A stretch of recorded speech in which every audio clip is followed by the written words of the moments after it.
Hello, friends. Do you have a moment so that we may discuss our Lord and Savior Minarchy?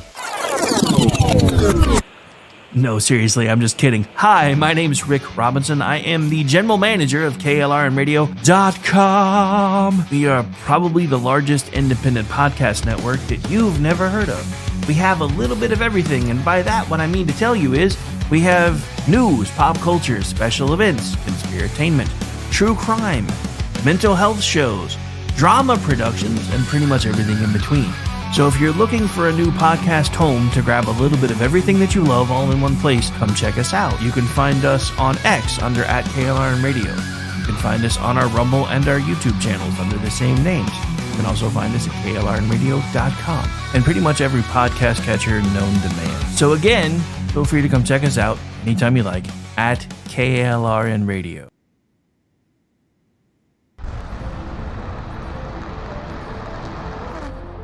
Are you ready to reach for the stars? Tune in to The Lost Wanderer, the #1 monthly podcast on good pods in astronomy. Join our host, Jeff, as he takes you on an interstellar adventure to explore the mysteries of space and the wonders of science. From rocket launches and distant galaxies to the latest discoveries in astronomy, each episode is a thrilling ride through the cosmos. Don't just gaze at the stars, come explore the universe with us. Follow The Lost Wanderer wherever you get your podcasts, and let's discover the stars together.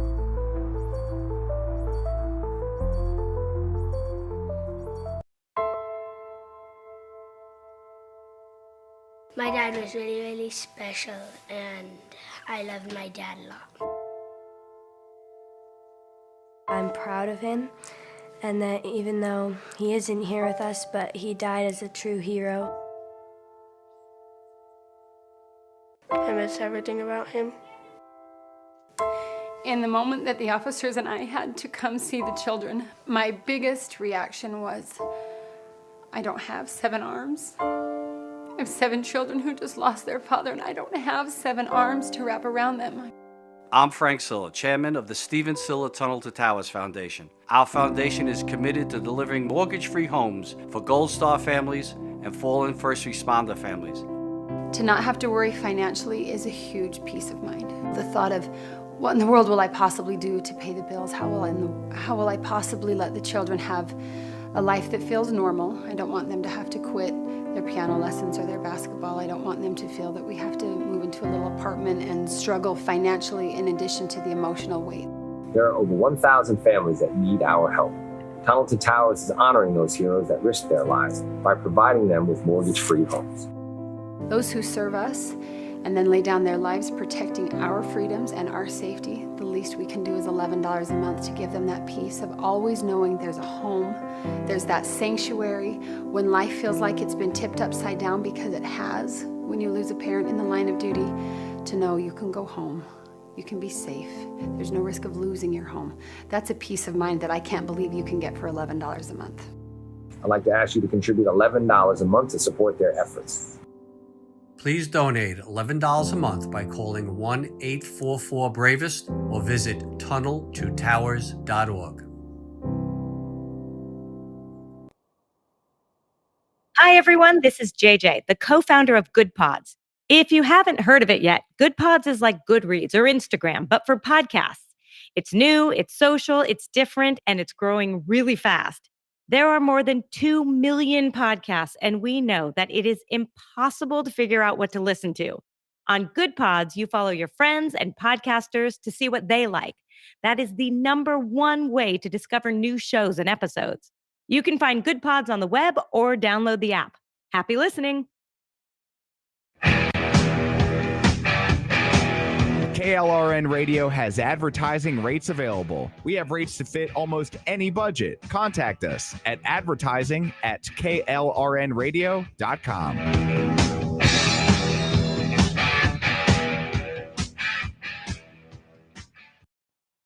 The following program contains coarse language and adult themes. Listener discretion is advised.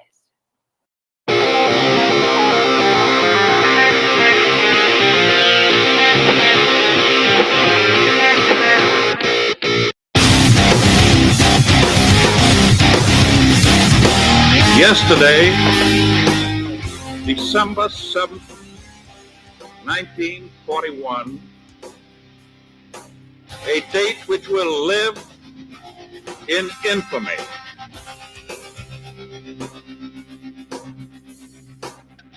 Achieving the goal before this decade is out of landing a man on the moon and returning him safely to the earth.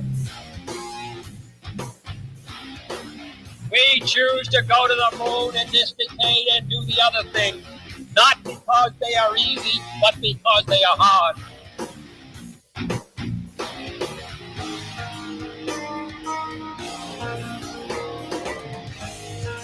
Freedom is never more than one generation away from extinction. We didn't pass it on to our children in the bloodstream. The only way they can inherit the freedom we have known is if we fight for it, protect it, defend it, and then hand it to them with the well-taught lessons of how they in their lifetime must do the same.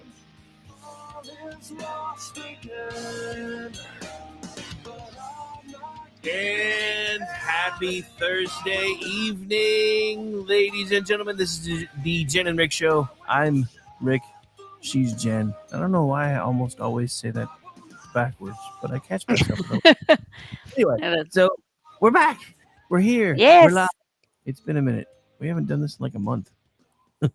We have the white smoke for the show. Did we send it up? Well, we have a new podcast.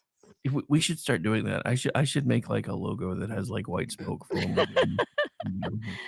do red, white. Now, incoming.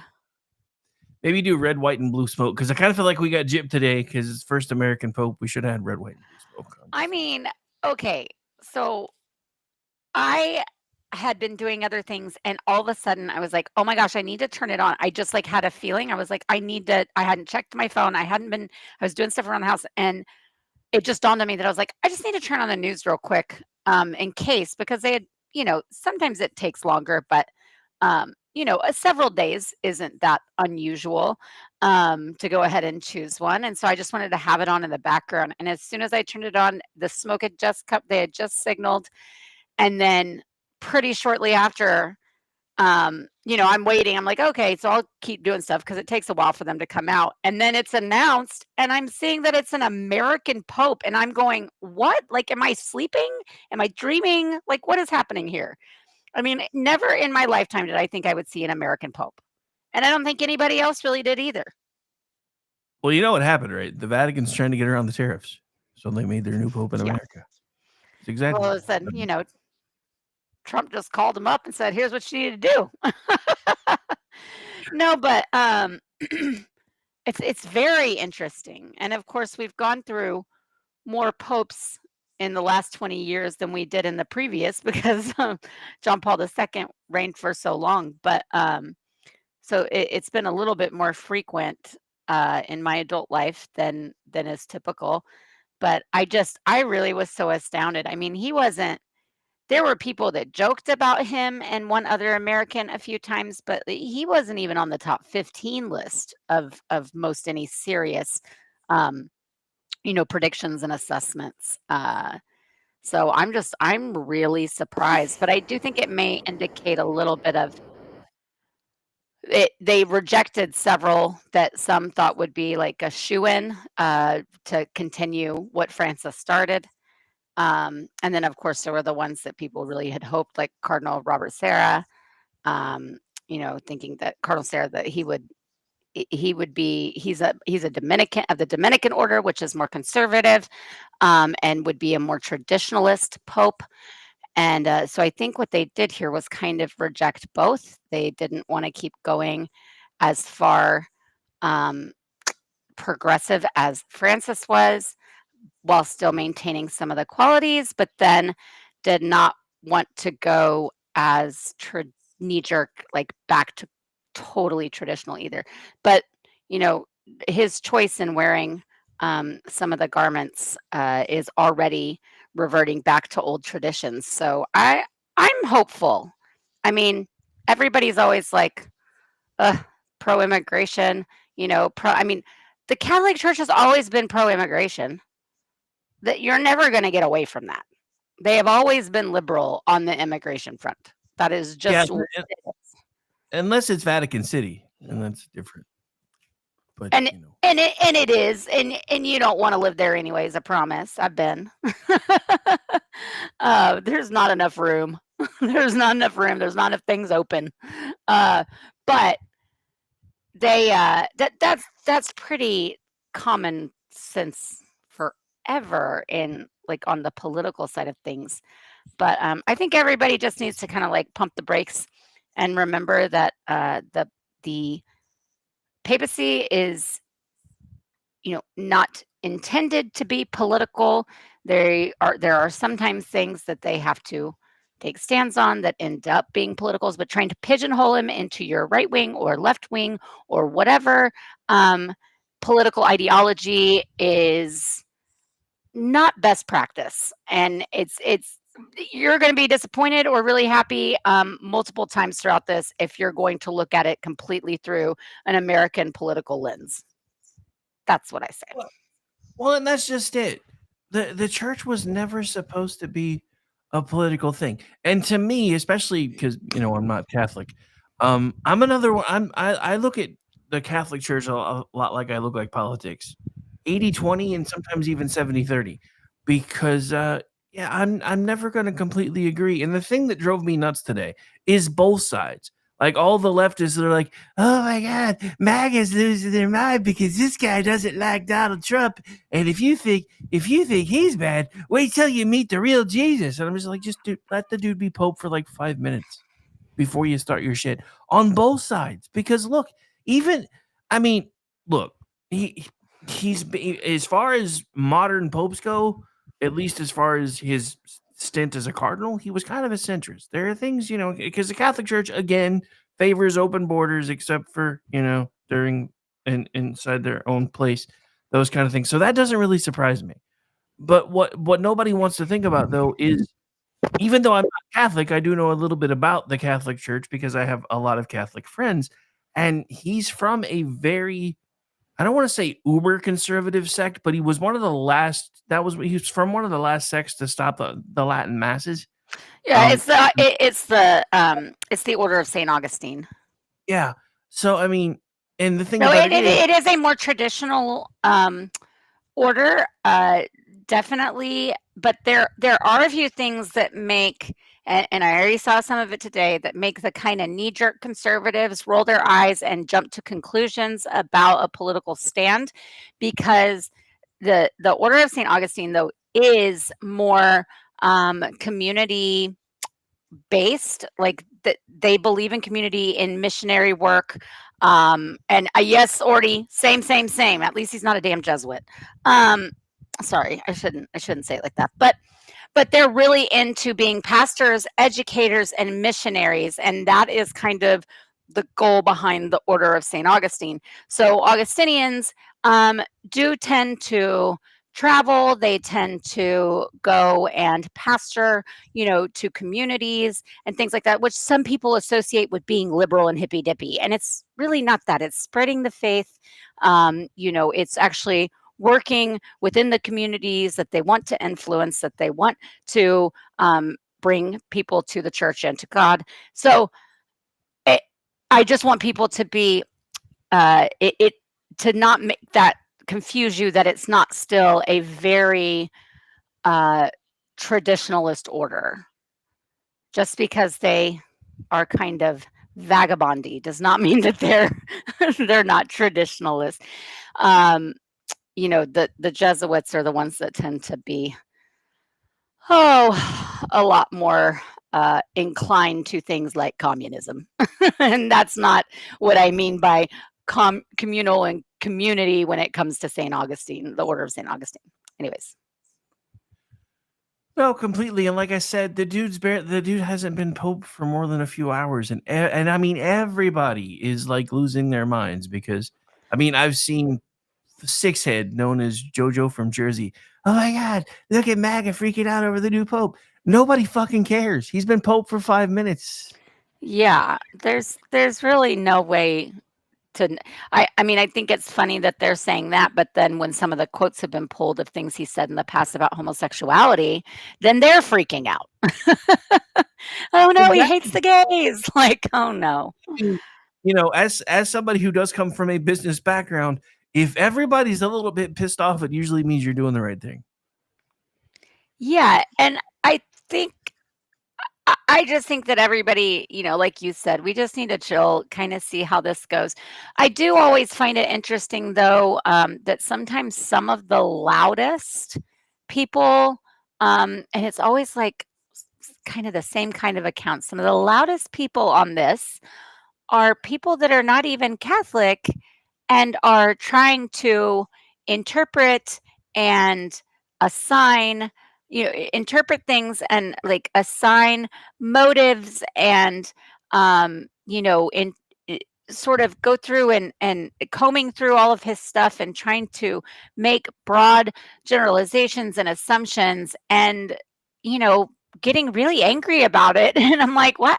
Why does it? I mean, it's definitely a global phenomenon. It is something that is extremely interesting, absolutely newsworthy, and I think a lot of people are kind of fascinated by this 2,000-year-old tradition. So I think there's a lot of that, but it should be more akin to like watching the royal family, as opposed to like if you're not a Catholic, then it is like having these really bold and loud and angry opinions when it's like it doesn't affect you. And you don't understand Catholic doctrine in the first place. So I'm saying that, the royal you. It's just funny how some of those people, especially on the right, some of the born again Christians, get extremely loud and angry about it. And I just don't understand it. I don't understand most of it. I mean, the thing about it is, it doesn't affect me. I'm a Protestant. I don't really. It's like I just don't understand getting yourself twisted up in knots and starting to lecture other about this Pope choice when it does not affect your church. It's just bizarre to me. Well, that's the other thing that drives me nuts is I see the Protestants all the time going, I don't even understand why they need a Pope. Blah, blah, blah, blah, blah, blah. Who cares?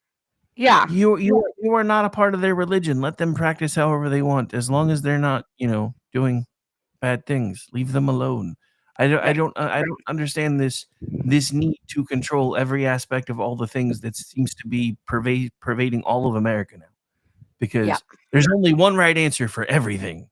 Yes. And it drives me nuts. Yeah, on every topic. And if you don't agree with me, canceled.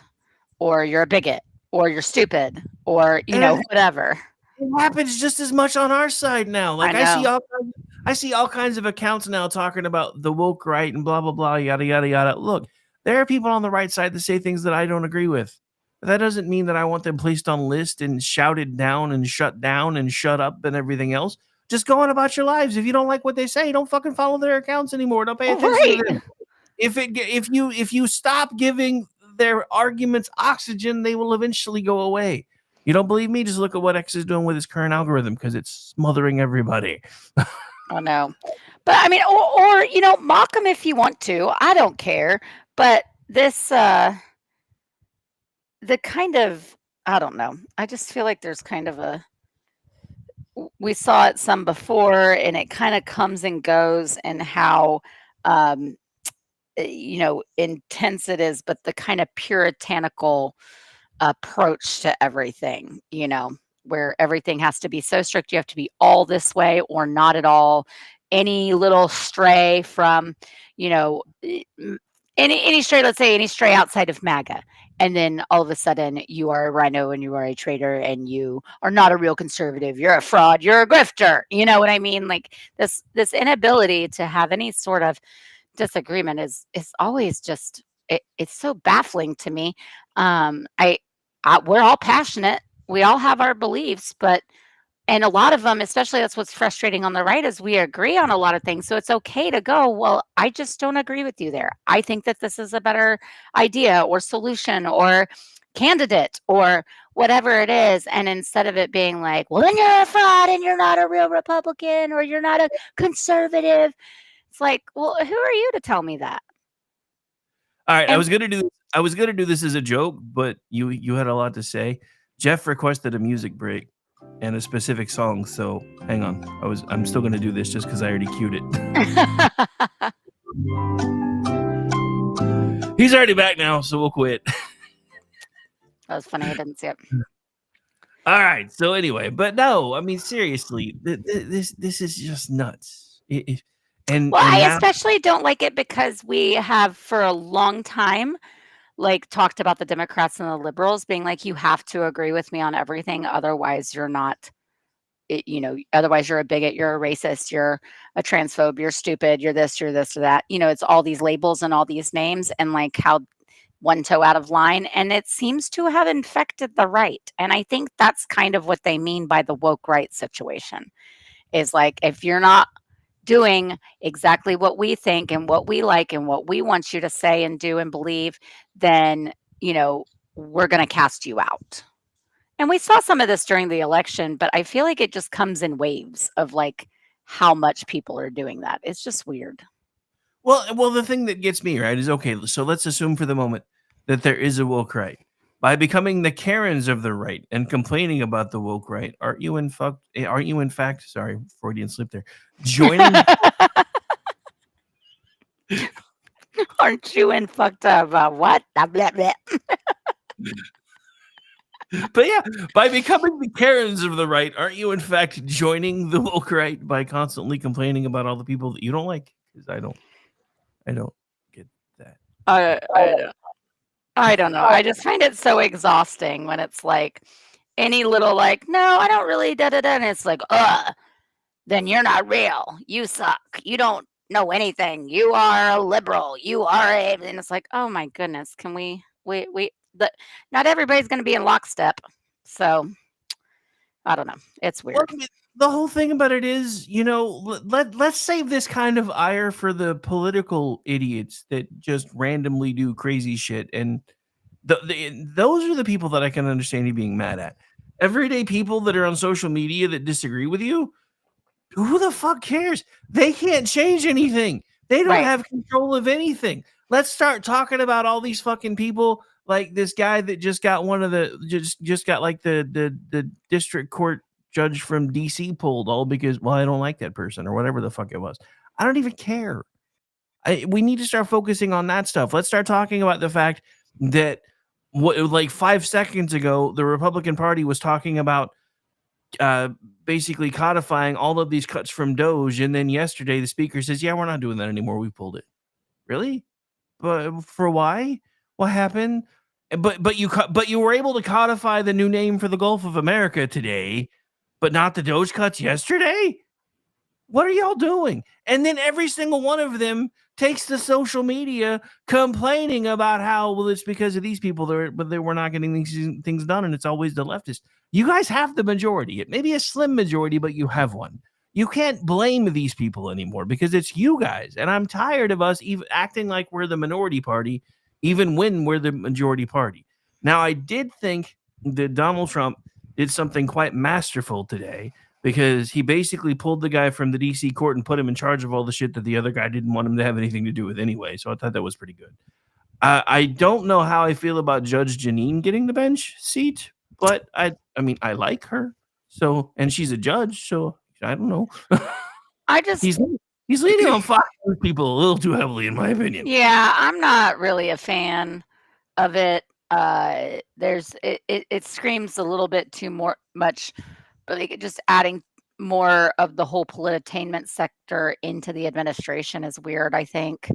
I think there were good reasons to pull certain people, but I mean, she's had a show for years. She hasn't been a judge in a very long time. And she's gotten a lot of the legal stuff wrong in the last several years. So I don't know.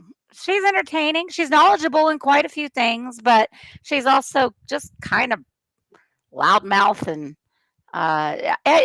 everything always seems like it just doesn't go deeper than the surface with her, because she's bouncing from one thing to the next, because she's now been in political entertainment and commentary for so long. So I just will see how that translates over into the, temporary attorney general role. I mean, she could surprise us. I will say that even though I'm not a huge fan of the continuing intertwinement of politainment, I do like how much better these cabinet folks can communicate than most. So it's kind of working out to an advantage because the only one that doesn't seem to communicate well is Trump. Everybody else can get their points across just fine. And Trump is still trying to be Trump. He'll go straight into the lion's den. But instead of just sticking to his answer, they'll ask him the same question 6 different ways. And then they got the soundbite of, well, maybe little Jenny only needs $2 instead of 5. And I'm like, you know what they're going to do with that, right?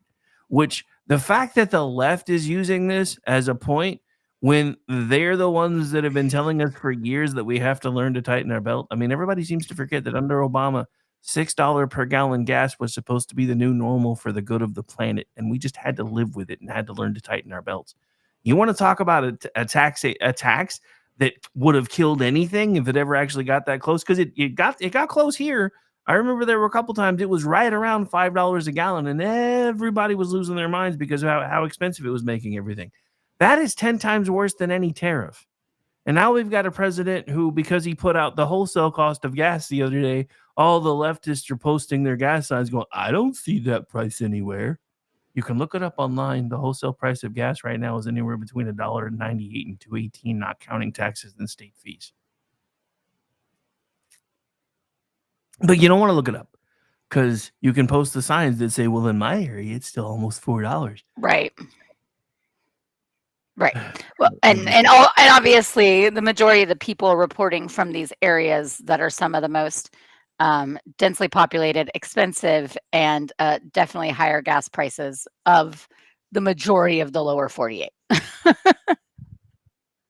Right? I mean, I just saw like for the first, and I don't understand why it's always such a drastic difference when there's a Republican in charge, because I'm seeing diesel prices in my area now below $3 a gallon. And I don't remember the last time I saw that, which means if they can keep the fuel prices this low, eventually some of the prices will go down. Now, I've talked about this before because corporations have this huge problem of, well, since everybody's gotten used to this new price point, let's just leave it that way and make up some of the money that we've actually been losing. That's what pisses me off. Yeah, I think, well, it's really hard to get any measured approach on any of these things because that's always, the one side of sunshine pumpers and then the other side of the sky is falling. So it's really hard to get any really kind of measured analysis on anything that goes on because it's just still so hair on fire about Trump and whoever is associated with Trump at all times, either on the side of the leftists freaking out or on the side of a good portion of the right, always not wanting to criticize or go against him at all. So it's hard to find the middle ground on any of it. Well, I mean, it's almost impossible to find middle ground anymore because when you find middle ground, the thing about it is when it comes to religion, Jesus said middle ground was bad, lukewarm, terrible. It's better to be either hot or cold. But in politics, that's not the case. Right. It's best to try to shoot down the middle as much as possible, kind of like that whole myth that we've been fed about journalists that, we're supposed to be impartial when that's never really been the case. And I get it. It's almost impossible to do. It's almost impossible to remove your preconceived notions and your biases from anything because, and I talked about this on the show today, my faith colors everything that I do because I can get in an argument with a secular humanist who somehow thinks that by some miracle, everything happened by accident and it was just this weird twist of fate that we exist at all. But this same person has elevated transgenderism to some form of faith because they now take it on faith that people can be born in the wrong body. So why is that brand of faith okay, but my brand of faith is wrong? Right. Because as soon as I start talking about mine, haha, you believe in Sky Daddy. Well, you believe that people can be born incorrectly. I refuse to believe that. On the subject of transgenderism, did you hear about Did you hear Charles Barkley's little rant? I did not. I'm surprised I haven't known, but no, I haven't heard it. What happened? Okay, sorry. I've all of a sudden got a frog in my throat. Um, so uh, he was on a show that's on Outkick, and he just says, "I'm going to make this very simple for you, Dan. Men should not play sports against women. I'm not going to get into all the bullshit that's going on out here in the world today. Men should not play sports against women. If anybody thinks that, I think they're stupid." He said he supports the gay community and he supports the transgender community, but I do not, under any circumstances, think that men should play sports against women. And if anybody has a problem with that, they're going to have to get over it because I'm not going to change my mind. I just think it's wrong. Period. I mean, and I don't look.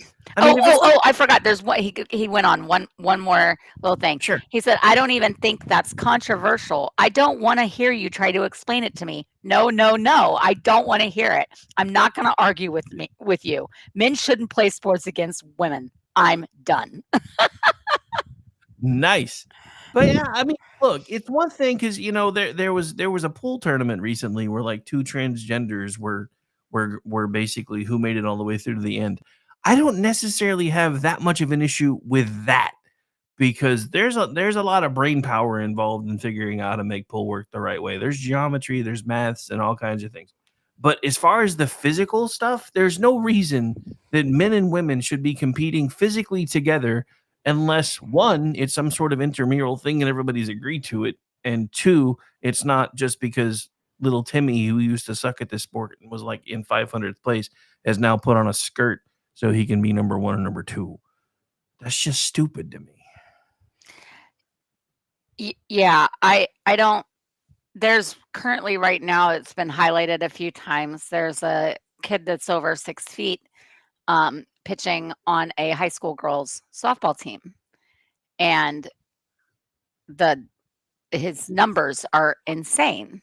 Well, yes, of course. Like typically, it's a fast pitch when softball players can pitch, above 70. Like, but that's kind of the height of it. Like 72 is going to be one of the fastest balls they're going to see, and he's throwing in the upper 70s, approaching 80s, because he's a boy. And it was ignored for a while, but now it's starting to get some attention. And I think that's where, when you're in the professional realm, it's still unfair when you're in, like say like Olympic trials or anything to do with kind of that area of sports and competition. Like I know that is unfair, and that's what we see as most visible. But I think it's what's starting to turn the tide a little bit about it for everyday people is when it starts infiltrating their middle schools and high schools. And now their kids are put at a disadvantage or put in a position of having to worry about their safety. Because of what they're competing against, because that they are women going up against men in wrestling, in contact sports. And that can be, an actual concern. They go, no, they've had that. No, that is a very real concern. To put them up against each other in anything that could cause legitimate contact. So I think that's where it's starting to hit people closer to home. When it was just some person out there that they didn't know, representing some country that they've never been to, beating all the girls because they're a man, they're actually they're a trans woman. It was like, oh no, that's not good. That sucks. But oh well, what you gonna do about it? Get better, girls. But when it comes into their gyms at their schools and someone gets hurt, or their daughter or their neighbor's daughter, doesn't get a fair shot at the sport she's worked hard at because a boy is coming in and taking over with his more advanced physical prowess, then I think that's where people really go, oh, wait, what the fuck are we doing?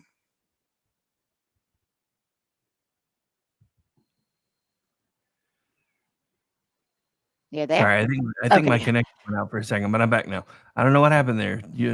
You like dropped out on me mid-sentence, and I thought you were gone, but then I realized I think it was me.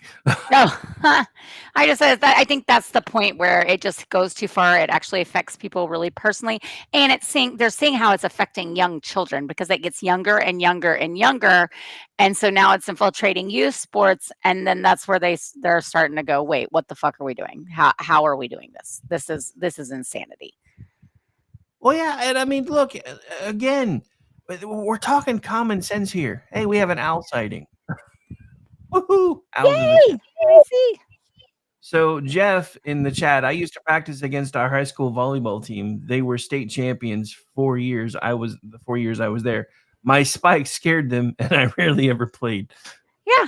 Well, I mean, let's go back to the women's, Olympic soccer team playing a high school boys team. There are so many examples of things like that.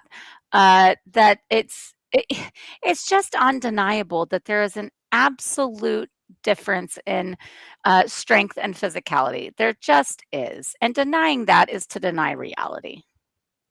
Well, that's just it. They want us denying reality. One of the scariest things, because with today being like VE Day, I kind of fell down a historical rabbit hole this morning. Do you realize that most of the same things that are happening now were happening in Germany right before the rise of the Nazis? Like the Germans were literally trying to sew a uterus into a dude. Not even playing. Yeah, no, there's a lot of weird things that they were super out there, kind of progressive things that were going on in Germany. And then like in some of the same things that they're talking about now, like the books that parents don't want in our kids' schools right now, were some of the first ones that the Nazis burned when they rose to power. The scariest thing about how that happened, nobody talks about this part because it's the quiet part. You know how that happened? The Christians in Germany decided they could use the Nazis to get rid of all the crazy, and thought they could control the Nazis well enough to get rid of the crazy and then get them out of power. So actually, the truth of it is, the Alphabet Mafia, minus the completely crazy side of the Alphabet Mafia, which is all the stuff after the D, really does have a actual historical reason to be both afraid of Christians and Nazis, because sometimes they will join up because to them the ends justify the means.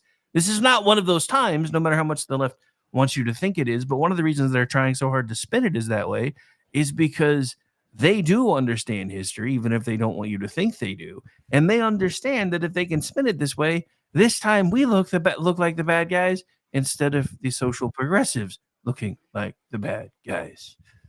So anyway. Yep. I just when I started looking into that today, I was like, I almost forgot about some of this stuff. I mean, it was still like in the back of my brain, right? It's one of those things with my memory. Just because I have a good memory doesn't mean I can always get to it like all the time. It's kind of like, don't ask me where I parked my car or left my keys half the time. But once I start looking into something, it's like this: the vault doors open, and I'm like, oh yeah, I forgot about that. I forgot about this. I forgot about this. I forgot about this. I forgot about this. And it was just literally, it was enough to start making me sick, because I'm just looking at everything that we're doing today, and I'm like, dude, everything that the left has tried to do is stuff that has been done before, and it was right before the last time somebody tried to wipe us off the earth. I don't like this. I don't like how this is making me feel. No. But yeah. So anyway, I thought that was interesting because this is the anniversary of the day that Germany said "fuck it, we quit." In case anybody was wondering. We're done. Don't do this to us anymore. Yes. Okay. Have you seen the most recent kind of, I guess, media darling that is Gas being deported, has been detained and may be deported? And so before, whenever it was the Maryland father. Oh yeah. So this time it's the Georgia college student. Oh, good Lord. The Georgia, a 19-year-old who was brought to America at age 4 got pulled over for not using a turn signal. She was shackled and now is in ICE custody for a month. Our country has become an oppressive hell for non-citizens, and it's deplorable. Well, of course, that's not the whole story. She was arrested for driving without a license. She turned right on red where it said no right on red, and she was driving without a license. Turns out that her father has been detained by ICE for several weeks, maybe several months now, because of a similar situation. He was also caught driving without a license. And when they called the mother, she couldn't talk to the agents because she spoke no English. And supposedly they've been here since she was 4 years old, and she's 19. So I want to know how in 15 years that she hasn't learned much English. But also, 15 years, what are they doing? What have they been doing? How have they been making money? I think this is the part that the liberals don't want to talk about. The left doesn't want to talk about. Pro-immigration, advocates do not want to talk about that. That's a very real issue that you need to answer. Where, if you claim that, most of them are just, well-meaning people, and they are, there's a lot of green cards or there's a lot of visa overstayers, but, they're fine because they already had work status. No, we're talking about for 15 years, and the dad claims to own a business. How's he owning a business? Are they stealing Social Security cards? Are they stealing Social Security numbers? Are they just completely working under the table? Also, not okay. And they don't want to answer the questions about those things.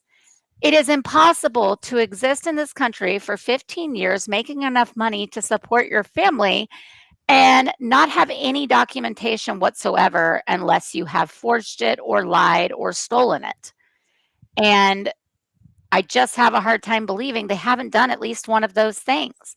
And you may go, well, better life and this, and pull on the heartstrings, and I get all that, but how is it possible to be that to be able to subsist like that for so long here, and then to act outraged that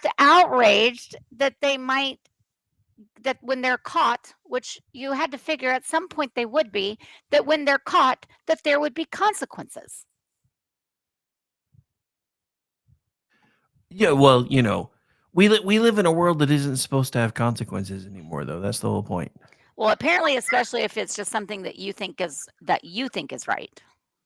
Well, one of the things that drives me the most nuts, and no, I hadn't seen that one because everything I can see is still talking about the Maryland dad and all the weird shit that's coming out about that dude. But one of the things that drives me nuts is watching all the leftist accounts going, oh my God, Donald Trump is trying to deport American citizens now. The only American citizens that I know of that have been deported weren't actually deported. It was their illegal parents with anchor babies who decided to take their children with them. That doesn't mean they've been deported. It means their parents took them home where they came from because their parents weren't legally supposed to be here. I'm tired of the semantics game. I'm tired of them saying salacious things. And I'm just as tired of this on our side because I am so sick of this because this drives me nuts. As somebody who was a huge proponent just a few months ago of this idea of there becoming a new media because we were supposed to be doing things different and better than the old media. Watching the new media become just as bad as the old media is pissing me off because all they do is put as much spin out there as they can and as much colorful headlining out there as they can just to get you to click on it. And then half the time they go 4 or 5 paragraphs in before they give you the meat of the story. I hate that. I get it. Everybody's out to make money. But this was one, like medicine and this were the two things that were never supposed to be about profit, in my opinion. And we have fucked both of those up. Because there are higher callings than profit, in my opinion. And I know that's blasphemy for a conservative, but it's still true. Well, it's the headlines are always the most outrageous thing. Like there was one the other day that was really bad. And you're like, excuse me, what?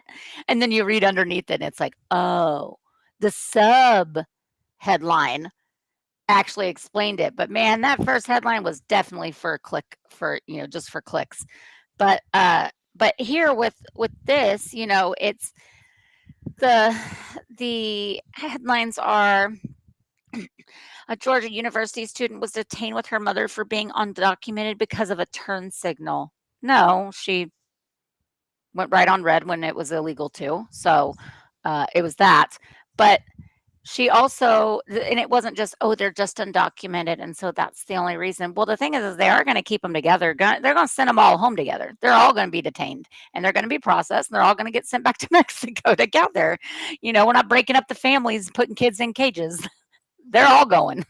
But I always find it kind of interesting with these stories when everybody is like, they just wanted a better life. They just wanted this, but like didn't learn the language, have not taken any of the steps to be able to, whether you're seeking asylum or want to move towards a legal status, you know, that they could have done. Their advocate is, you know, doing this whole victim story and a sob story, and how now she's, you know, not going to get to finish her degree. Well, her high school graduation photos, she wore the Mexican flag around her as like a stole that was the Mexican flag. You know, so she can go to Mexico and finish where she obviously wants to be. I mean, it's just the lack of like assimilation. And then, you know, as her mother, like I don't understand that on just a human and adult level. Like, how do you live somewhere? I lived in Spain for like 6 months, and I could already speak a decent amount of Spanish, but I absolutely was then able to speak a lot more by the end of even a few months there. I don't understand being somewhere for 15 years and never picking up the language. So either you're lying about that, or that's how disconnected you've been. Like, what has happened there? There's always so many missing pieces in these stories, and you know, you can't really believe the media. You certainly can't believe the lawyers, because they're all lying through their teeth, whatever they need to do for their client to gain the sympathy of the public through the media. So they'll say anything and everything. But there's just, it's just always so bizarre to me that I'm like, how could you have functioned in another country that you don't speak the language, you don't have an ID? Like, what could you, I mean, I don't understand how you can just even function in a place like that as an adult human being. It's crazy. Yeah, I don't get it either. And own cars and own houses. Like, what did they use to get those things? That's, you know, I mean, there's just always these, like, y'all aren't telling the full story here. What is going on? Well, they never tell the full story. But again, how do they own cars? How do they own houses? How do they own businesses if they're not even legally supposed to be here? And Jeff, Finland is not real. I'm sorry. I hate to break it, but Finland Yeah, is I mean, not they have to be utilizing stolen identities or something. Oh. All right, so one more quick story just because I thought this one was fun. So, as you may or may not have heard, the Bidens made a trip back to The View today, and it turns out some behind-the-scenes chatter is that they may, in fact, be going broke. Oh. Oh, no. I'm all sad now. Not really. How is that even possible? In the words of the church lady, isn't that special? The Biden crime family is facing a serious cash crunch now that its patriarch is out of power and the influence peddling machine has ground to a halt. So as previously reported on Thursday through PJ Media, Jill and Joe Biden made a live appearance on The View in New York City, and according to Mark Halperin, the move is part of a broader effort to rehabilitate Joe Biden's image after a disastrous first 100 days back in private life. There's a story in Politico today that says they've hired the former Pentagon spokesperson to manage the Biden comeback. According to Joe Halperin, Joe Biden wants to be out there. He wants to speak out against Donald Trump. He wants to defend his now tattered reputation. Halperin also noted that Politico is reporting the Trump administration plans to release audio of Biden's interview with special counsel Robert Hur. That's going to hurt if that happens. That's going to leave a mark. The one that led Hur to describe Biden as an elderly man with a poor memory. But Halperin offered a blunt insight from someone close to the family. I talked to someone very familiar with the Bidens, and I think they've pointed out something that I'm going to say now that to me is the explanation, or at least part of the explanation, which is Biden Inc. itself has collapsed. Dun, dun, I mean, Biden wants to get back out there and rehab his image and restart. Like, what? He's 82. Go sit on that damn beach. Like, nap. Take a nap. Go nap at the beach, bro. I mean, you may be an athlete, but you've earned your retirement. What little bit of it there is now that you're 82. Right. Like, I don't understand this at all. Like, what is the point of this? Because someone wrote a book and because they're finally, like, the media is finally starting to admit that they either were willfully duped or lied on purpose to cover for him. Like, I just don't understand. I did see too that they were, like, were you surprised Kamala lost? And he's like, no, and said he would have won. Well, the funny thing is, he even pointed out, because he did an interview with Nick Robinson, no relation to me, the other day, and basically pointed out that he doesn't feel like it would have mattered when he left the campaign, that there was just no way to change the trajectory at that point. I thought that was a rather astute observation for a turnip, but yeah, I mean, dude, seriously. But I think why they're working so hard to spin things is it's not just one book. There are like several different tell-all books that are coming out at this point, which means, unfortunately, for the Biden crime family, all the fingers are coming out of the dikes. Yeah. I said what I Oh, all right. Well, damn, we've already almost blown through the hour. Any final thoughts? Anything else you want to touch on the way out the door? I will just say that I think that it's telling on this View appearance that it's with Jill as well, and that she kept having to jump in and kind of bail him out of responses he was giving, much as she tried to do towards the end of his presidency and throughout the campaign. So I don't know that there's any less, even though he's not running for office anymore, and even though he no longer holds the Oval, I don't know that there's any less of a leash on him from that managing him and his and deciding how to allow him to be able to speak and when and where and how, I think it's kind of just as much now as it was even then. It's just that this is more directly in the hands of Jill now. And we know she loves to talk. So she jumps in and kind of talks over him and explains for him and speaks for him, much the way you do a child or an abuse victim. The abuser would to an abuse victim, or a parent would for a child, or an older sibling that wants to be, I know more and I know all, and so I will tell you what he thinks. I will tell you what he means. There's some of that too. There's like an arrogance factor that can be part of it, but I do think it is in order to kind of bail him out and save him. And it's sad. Like I said, go retire, get out. Like, he can write a book. They can do a book with a ghostwriter, have it out early next year, and there will still be millions and millions and millions of people that will buy it. No matter what has happened, they will buy it. Go make your money that way. I mean, hell, a lot of conservatives will buy it just so they can make fun of it on their shows and shit. So, absolutely. I mean, there's definitely a market for it. But yeah, no, the one other quick thing I wanted to hit on, I don't know if you saw this, but I guess Mr. Bernie Sanders himself sat down with Bret Baier last night and openly defended his use of private jets, because he was like, I had to be in 5 different cities in half a day, and you wanted me to wait in line at United? Because of course. Anyway, also, because of course, that's how it always is with the elites. It doesn't matter what side of the political aisle they're on. It doesn't matter what cause they're speaking for. It is always going to be for thee, not for me. Exactly. Although Mary Catherine Ham put an idea in my head that I still haven't been able to get out. She kept abbreviating private jets in a Fox News appearance today. So she kept saying it was funny hearing Bernie Sanders defend his use of PJs. And this put an idea in my head for the Defeating the Oligarch Tour's new tagline, PJs and BJs, with Bernie Sanders and AOC. No. You're welcome. No. Well, you're welcome. We did. I don't know.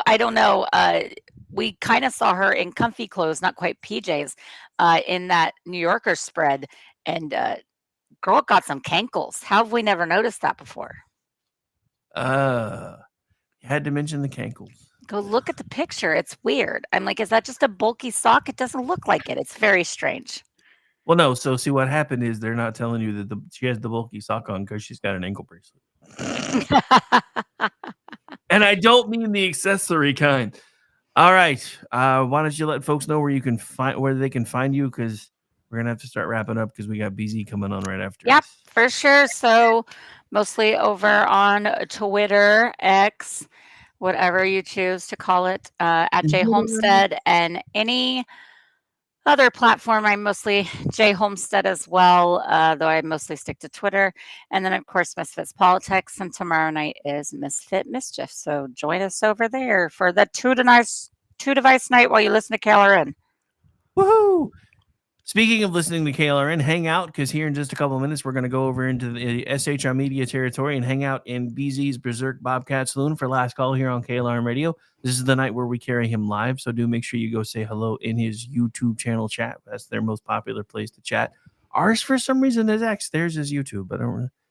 We can't seem to get any traction on YouTube. But it's weird because they get a lot of traction on YouTube and get almost none on X, and we're the exact opposite. Like, our shit blows up on X and nobody sees us on YouTube. It's so weird.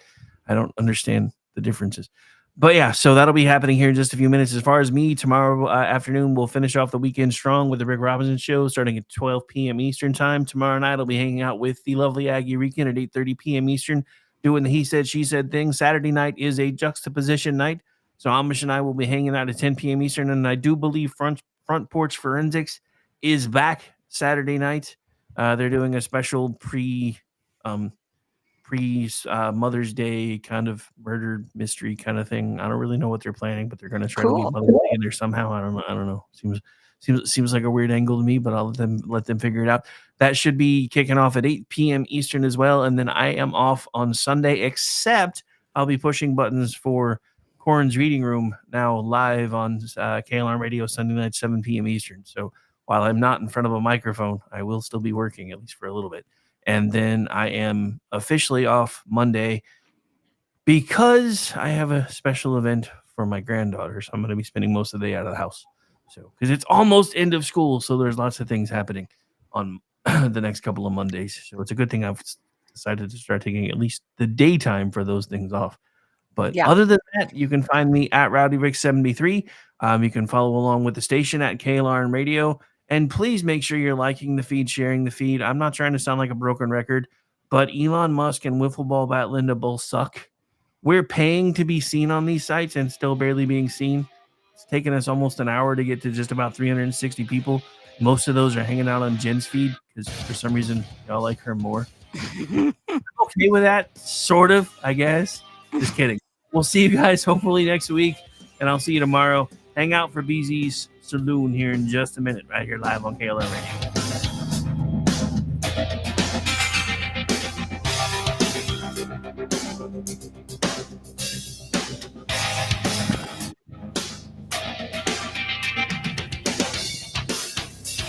Hello, friends. Do you have a moment so that we may discuss our Lord and Savior Minarchy?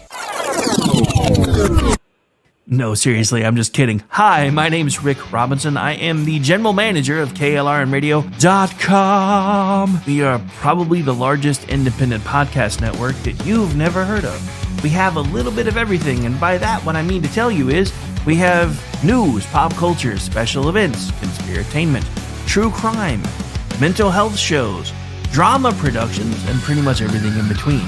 So if you're looking for a new podcast home to grab a little bit of everything that you love all in one place, come check us out. You can find us on X under @KLRN Radio. You can find us on our Rumble and our YouTube channels under the same names. You can also find us at KLRNradio.com and pretty much every podcast catcher known to man. So again, feel free to come check us out anytime you like at KLRN Radio.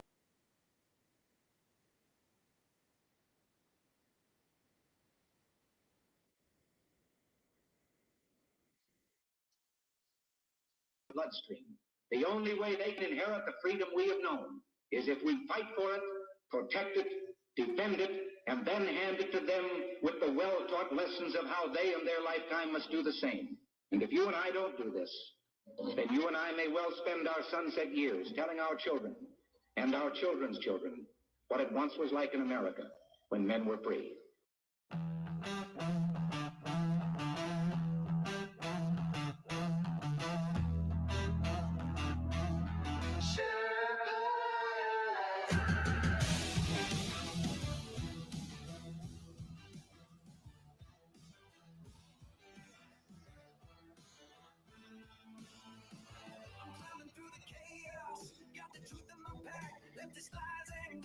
I'm pushing them back from the saloon to the airwaves. I'm spitting it raw. Constitution's my compass, liberty's law. Big guns creeping, shadows on the land.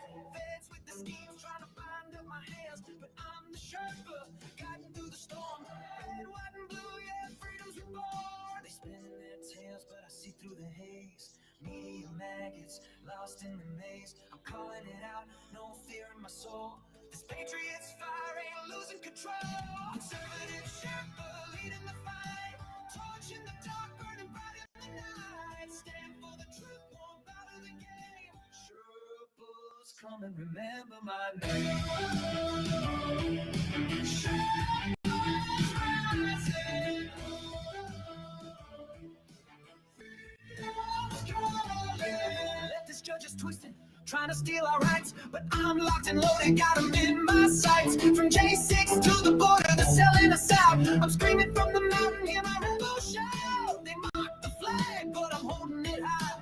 Stars and stripes forever under God's open sky. No globalist chains gonna cage this land. I'm the Sherpa with the truth in my hand. They push their agenda, but I'm breaking the mold. Their promises empty, their hearts ice cold. Chicago's bleeding, borders torn apart. I'm fighting for the people with the warrior's heart. Conservative Sherpa leading the fight.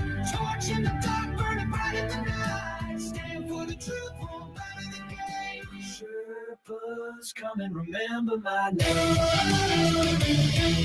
Sherpa's rising.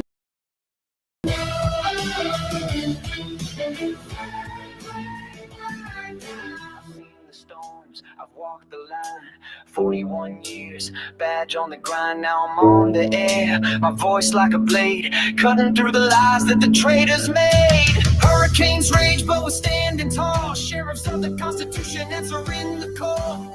From the saloon to the heart of the fray, we're taking back America, no more delay.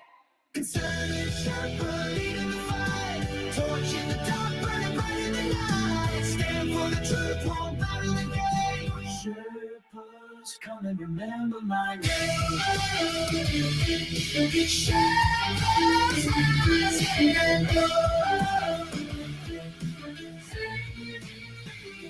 The static, hear my voice resound. Conservative Sherpa's battleground. Berserk Bobcat rolls will never kneel. For God and country, this fight is real. Ladies and gentlemen, boys and girls, children of all ages, thanks for watching tonight. Tonight is a very special, well, it's one of these. This is an SHR Media Network special report. Tonight I'm going to be talking about the potential abolishment of the FBI. And I'm going to be speaking for roughly however long it takes for me to get through the material that I have up here. If that's an hour and a half, if that's 2 hours, if that means that I have to go into a little bit of overtime, then I'm going to do exactly that. I'm going to do what's necessary. No guests, no call-ins. I just am going to be using this as a presentation. I figure that this is overdue. So the purpose of the show tonight, an SHR Media Network special report, is to address a very fundamental question, one that others before me have done, only perhaps not to this extent. And the reason for the existence of the show is, for me, if nothing else, to archive the various issues involving the FBI in the past, say, 10 to 15 years. And also to make available to you, my very important viewers, at least something of a central repository of articles and videos that you can present to people who ask and demand, so you don't think the FBI is acting constitutionally? Prove it. So refer them to this show, archived on the SHR Media YouTube channel, and also on the SHR Media Rumble channel under my show name. 2 hours of essentially what are going to be articles and videos that exemplify what I've said for quite some time about the FBI. And I say this despite the fact that some time ago, I worked for the FBI and I was also a sworn U.S. Marshal, and I still had to produce this show. If you follow me on social media, you know that I've said for quite some time the FBI is nothing more than the weaponized arm of the DNC and leftists. It is a corrupt, anti-American terrorist organization. Whoa, BZ, how can you go there? Easy. What's the definition of terrorism? The standard definition of terrorism is the unlawful use of violence and intimidation, especially against civilians, in the pursuit of political aims. Now, if you don't think for whatever reason that exemplifies the FBI, I might suggest you watch the entire show and then draw your own conclusions. That's the point of tonight's show. That's precisely the kind of program that's been wielded like an authoritative federal cudgel against the citizens of the United States by the Federal Bureau of Investigation. They also utilize the very weighty and never-ending funding of the DOJ, the Department of Justice, not just like a cudgel, but like a 10-ton wrecking ball in order to destroy the lives of those individuals they target. And they most definitely target individuals. People, in many cases, not even accused of crimes. We'll get to that. But because they represent a spectrum of individuals who believe in such terrible things like the U.S. Constitution, the Bill of Rights, the American flag, individual rights, our freedoms having been given to us by God and not government, the Bible, self-defense, firearms, national sovereignty, independence. Well, that was sufficient to have elements of the FBI classify those persons, like myself, and probably like you, as domestic terrorists. We were domestic terrorists in the eyes of the FBI, and they had courses training that. I saw one. And so, of course, I'm not kidding. I am in some FBI file somewhere, and all of my calls are likely somewhere in the thousands of liquid-cooled NSA Utah data center servers. As I joke, I have my own personal FBI agent. You may have one too. If you listen to my show, also, you're probably going to have a file as well. Now, if you recall, Congress itself was surveilled as indicated in a complaint, if you remember back then, by then alive California always spell it with a K Senator Dianne Feinstein. That's back when she breathed air. Speaking of which, I found it somewhat odd, and I bet you did too, that the FBI gave Senator Feinstein, then who was chair of the Senate Intelligence Committee from 2009 to 2015, they gave her a heads up when she had a Chinese spy in her midst. So, as we're going to do tonight, remember that spy started as her driver, then became her personal assistant, carried and was privy to confidential security documents due to Feinstein's committee position, and shuttled along all this information to his Chinese communist handlers, whomever they happen to be. Maybe they were in the United States, maybe they got sent overseas by whatever fashion necessary. But here's the deal. He wasn't just there for a day or two. He wasn't just there for a month or 6 months or a year or 5 years. He worked for her roughly 20 years. Can you imagine the vast tranche of information provided by just that one guy back to communist China? Yet the FBI took Senator Dianne Feinstein aside very come over here, young lady, and in a calm and even and measured voice, told her that they would be investigating. And she said, I'm sure, hey, thanks for the heads up. Which is precisely what Donald John Trump, OMB, Orange Man Bad, the guy with the dead orange cat on the head, was specifically not afforded. Instead, a soft coup was conducted against a presidential candidate, a presidential nominee, the winner of the presidential election, and a sitting president, conducted 24/7 then and now by most of the 17 alphabet agencies, intelligence agencies, oxymoron, extant. So, okay, fast forward. And we have discovered concrete evidence that the Federal Bureau of Investigation, the FBI, once revered as a neutral and effective law enforcement agency, has increasingly become a tool of political warfare, from targeting concerned parents at school board meetings to suppressing information detrimental to political allies. The FBI's actions have undermined its foundational mission. And again, I think I'm being fairly kind here. The FBI's current trajectory necessitates what I would consider to be some really serious consideration of its abolition, as it has become obviously to me, not to leftists, not to Democrats, not to leftists, not to globalists, but has become altogether way too politicized, way too biased, and way too agenda-driven to serve the American people impartially. When was the last time you think the FBI was involved in something impartial? Maybe a note job. Oh, I'm sorry, that's right. The FBI doesn't do note jobs in banks anymore.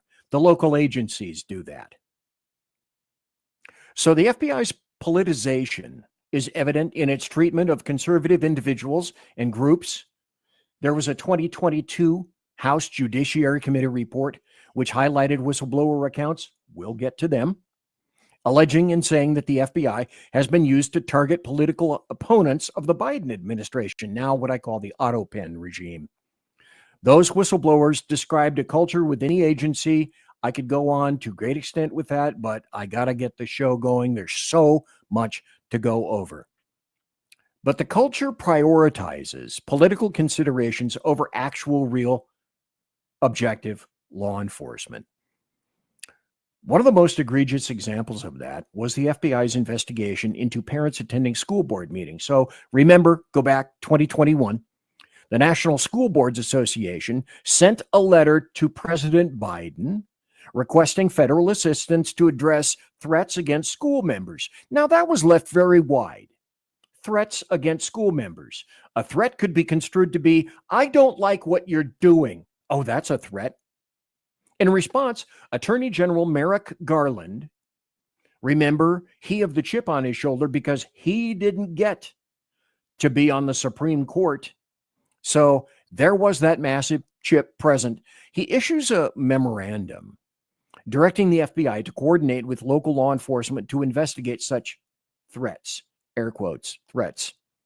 However, that subsequent House Judiciary Committee report found no legitimate basis for using federal law enforcement resources in the manner that it was done, suggesting the directive, I should say, was politically motivated, period. And it was there to suppress dissent against progressive educational policies. And again, I think I'm being very kind here. So the FBI's suppression of information has raised serious concerns to anybody that has half a brain about its commitment to upholding the First Amendment and the rest of the amendments. During the 2020 presidential election, Facebook CEO Mark Zuckerberg testified that the FBI warned him about potential Russian interference, leading Facebook to suppress the Hunter Biden laptop story. I've got that article to show you tonight. There is clear evidence that the FBI collaborated with tech companies to censor information unfavorable to certain political interests. I wonder what those political interests were. what I call the DLG, Democrats, leftists, and globalists. You know, all of those guys who've been doing the same thing, oppression, to us, conservatives, Republicans, for quite some time. So the FBI decides that it's going to selectively enforce, it's going to pick and choose from a menu, one from column A, one from column B. And all that does is undermine its credibility. So despite evidence of vandalism and destruction at pro-life pregnancy centers, the FBI decided that they weren't going to pursue those cases with the same vim and vigor that they pursued all the others as well. Conversely, the agency has aggressively pursued people associated with the January 6th Capitol riot, got more information about that, and even where the cases were allegedly, not allegedly, they were minor. That's a disparity in treatment. That's two levels of an application of laws. And that is a politicized approach to law enforcement. We're going to touch on that tonight as well. You know, the FBI crows about being the ne plus ultra, the creme de la creme of law enforcement all over the place. I think they've got, if I'm not mistaken, 9,000, 9,500 agents around the United States.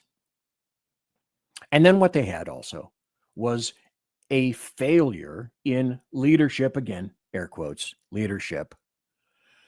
FBI directors James Comey, Christopher Wray, their lack of accountability, their lack of transparency, Comey's handling into the investigation of Hillary Clinton's email server, his involvement in the Russian collusion probe. It deserved what it got, wide and deep criticism. But again, a lot of people like me and others are saying, okay, it's one thing to criticize on a level, but are we going to see any action?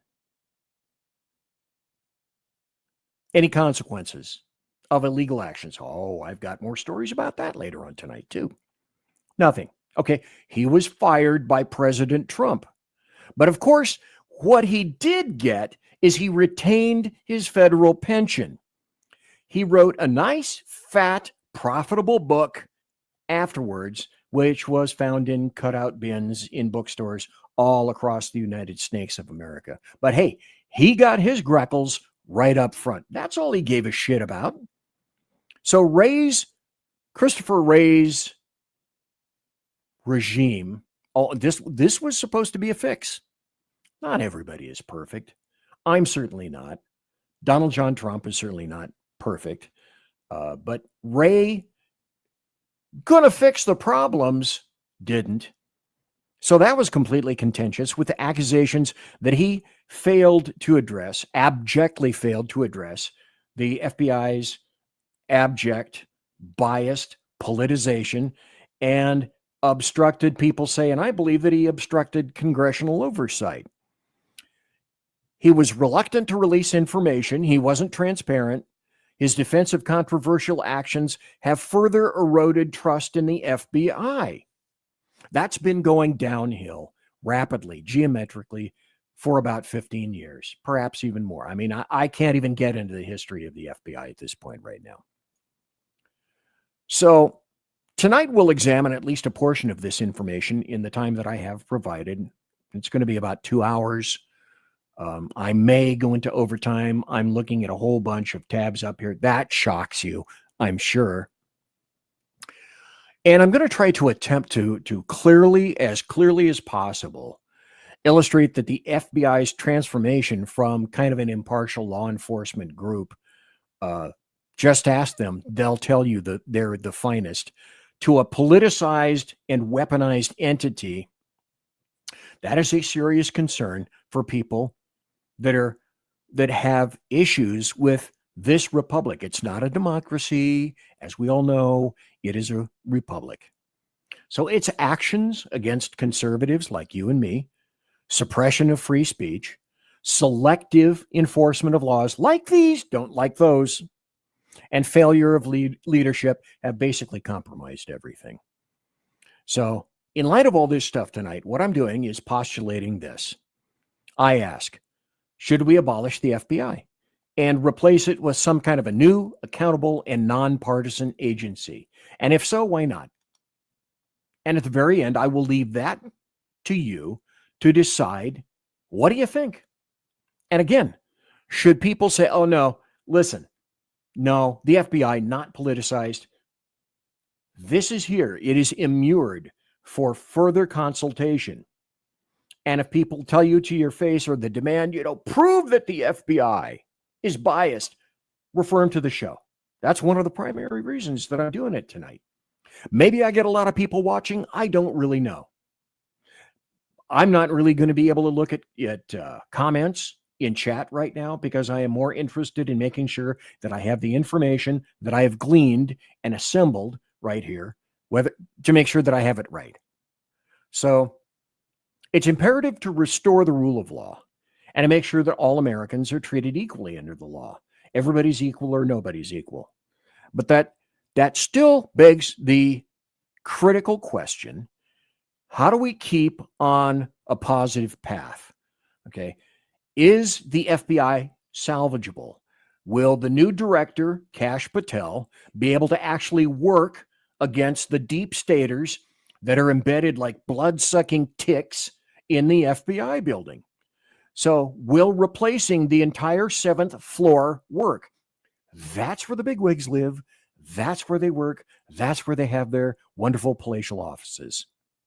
When in all the rest of the floors below, in the 55 field offices, in the RAs, the resident agencies, which are much smaller, and all the legats all around the world, the legal attaches, deep staters are still working actively against Patel, Trump, the AG, and more.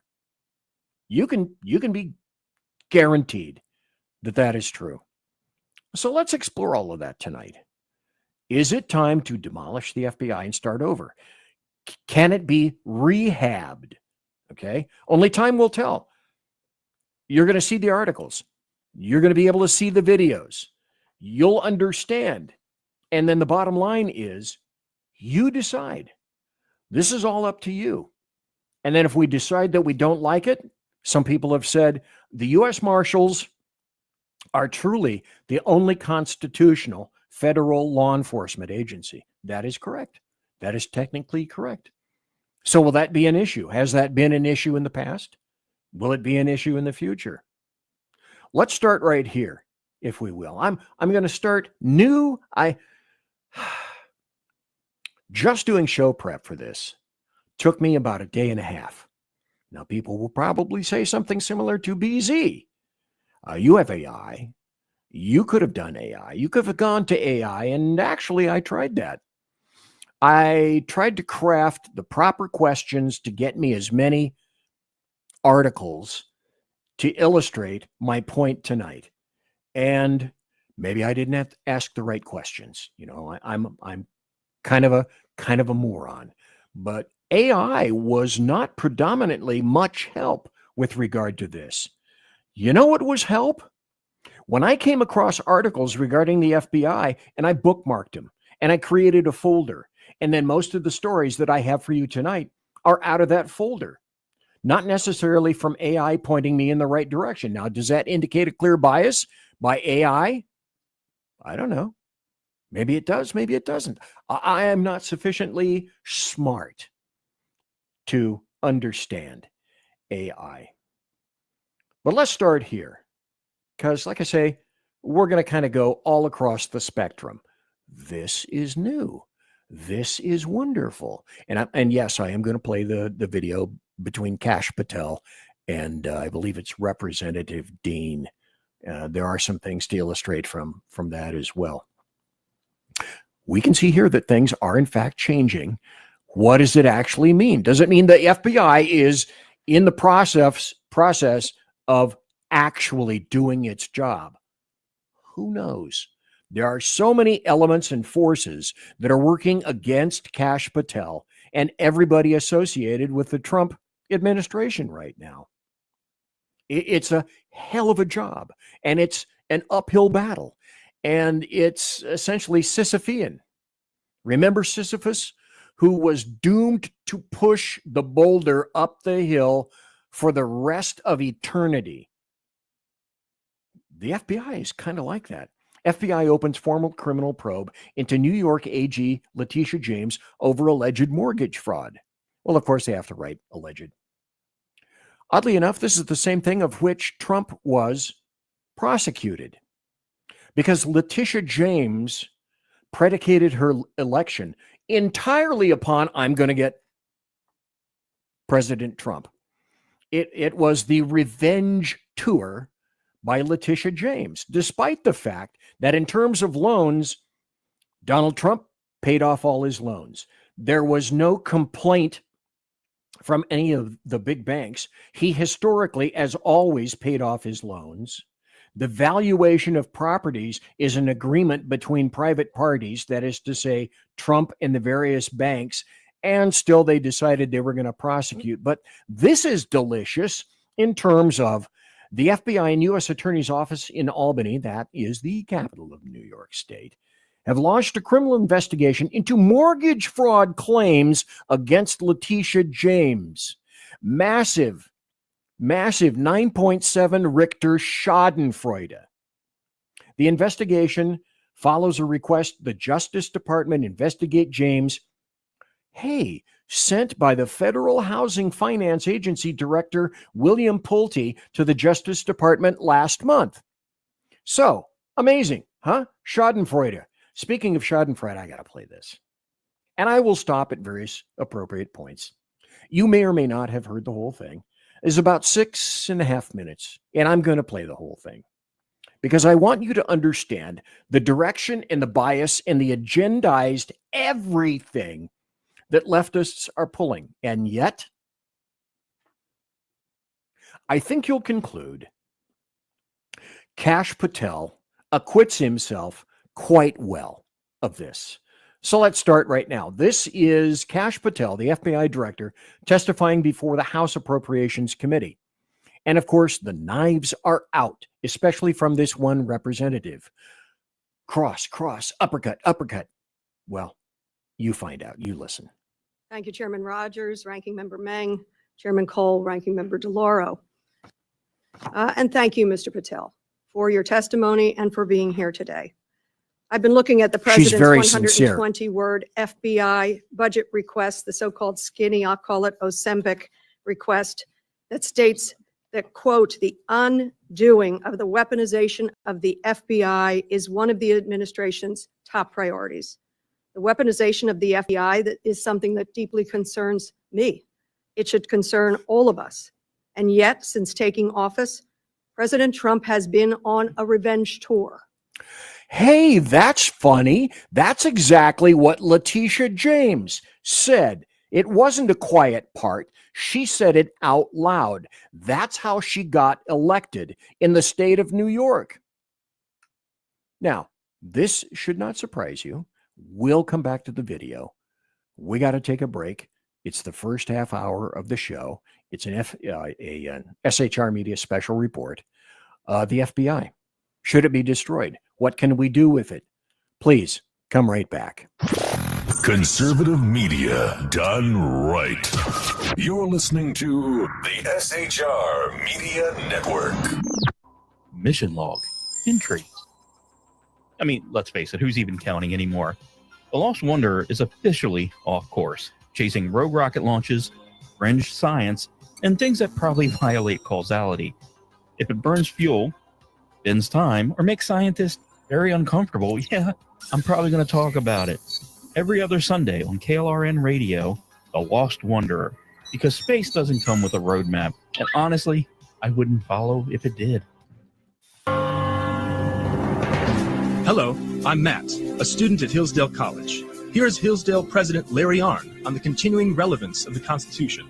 Many argue today that the Constitution is outdated because it addresses problems peculiar to the 18th century. Some parts of the Constitution do read rather quaintly. Consider the injunction against titles of nobility in Article 1, Section 9 of the Constitution. But is that so outdated? The purpose of the injunction is to prevent the government granting special privileges to some for partisan reasons. This strikes at the heart of the rule of law. The crony capitalism so common today is a place where the government bestows favors and tax dollars on some businesses to give them a leg up over others. This is exactly the kind of thing the Constitution was meant to prohibit.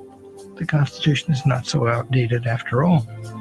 This Constitution Minute was brought to you by Hillsdale College. To join the national conversation on the Constitution, go to constitutionminute.com. Hey fellas, are you mission ready? You need to check out Mission Ready Men via Earl Big E Jackson on Tuesdays and Thursdays, 9 a.m. Pacific, 11 a.m. Central, and noon Eastern. It's a show that equips you to navigate our society's challenges from a biblical perspective with courage and conviction. Tune into Mission Ready Men as we examine our culture through the prism of biblical truths, teachings, and how to apply them in our daily lives. Prepare to step up, stand out, and step into your role as a man as ordained by God. That's Mission Ready Men, hosted by Earl Jackson on the SHR Media Network. And get mission ready.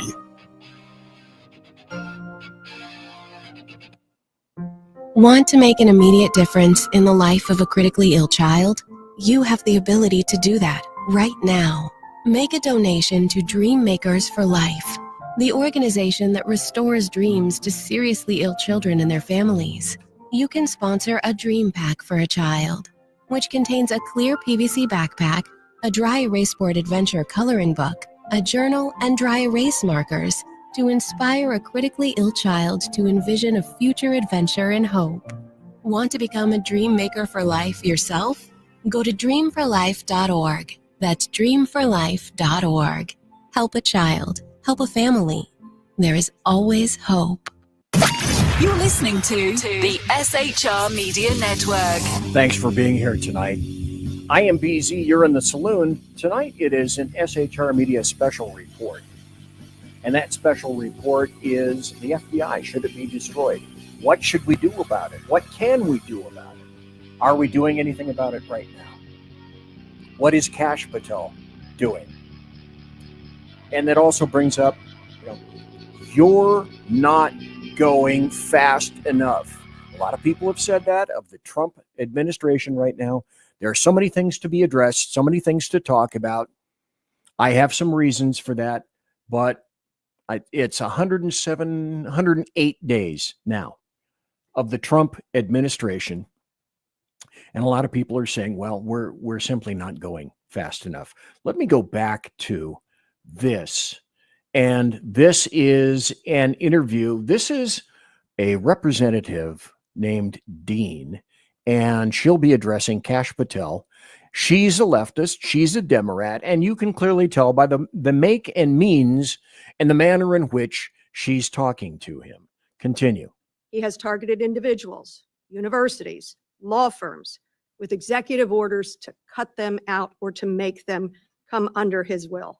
He has used ICE to disappear U.S. citizens without due process. Oh, bullshit. Again, 2 forms by 2 judges in 2 courts of due process. Let's listen to her continuously lie. And he's fully ignored a unanimous Supreme Court order. And then over the weekend, wasn't sure. And a unanimous Supreme Court order said, yes, you can do the 1798 Enemies Act. You can continue with that within certain parameters. So they didn't say, no, you can't do anything. But that's how she's trying to portray it. Or if he was obligated to uphold the Constitution of the United States. In your book, your recent book, Government Gangsters, you include an appendix with a list of names that people have referred to as an enemies list. Now, I know you will claim it's just an appendix, not an enemies list. So let's focus on how the president sees it, on what the president calls it.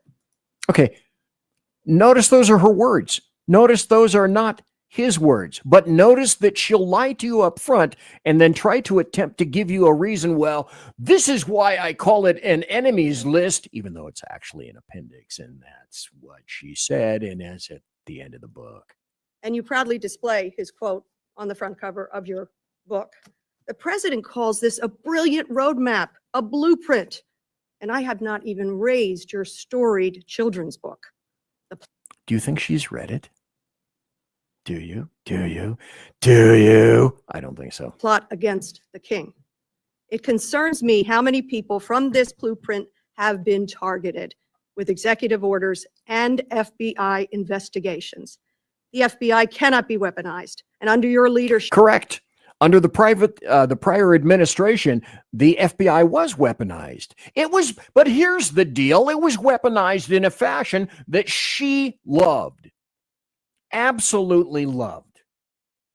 Now, as long as it goes along with her, that's fine. As long as it keeps in congruence with her philosophy. It has been nothing but a weapon alongside the president to go after the president's perceived opponents, to stifle dissent and free speech. That's exactly what the auto pen regime did to Trump and everyone else who is a conservative. As I've said for a long time, Beezy's axiom, one of many, is that whatever leftists accuse you of, they are themselves doing, only much worse, much deeper and broader, and with greater amounts of time. A few weeks ago, as we saw through a social media post that you quickly deleted, the FBI arrested a judge in Wisconsin for correctly asking ICE officials if they had a judicial warrant. Okay. What? Okay. I have another comment. BZ, shut up. Just let her talk. Instead of an administrative warrant, which they did not have.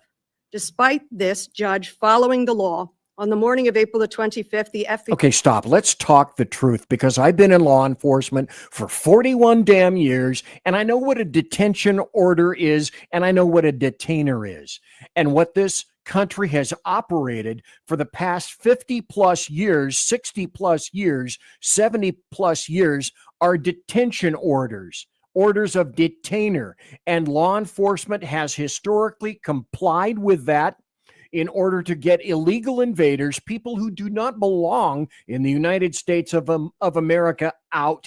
And it's only become an issue now. This Bint and other assholes like her want, I believe, people say there are 10 million illegal invaders in the United States. I say bull.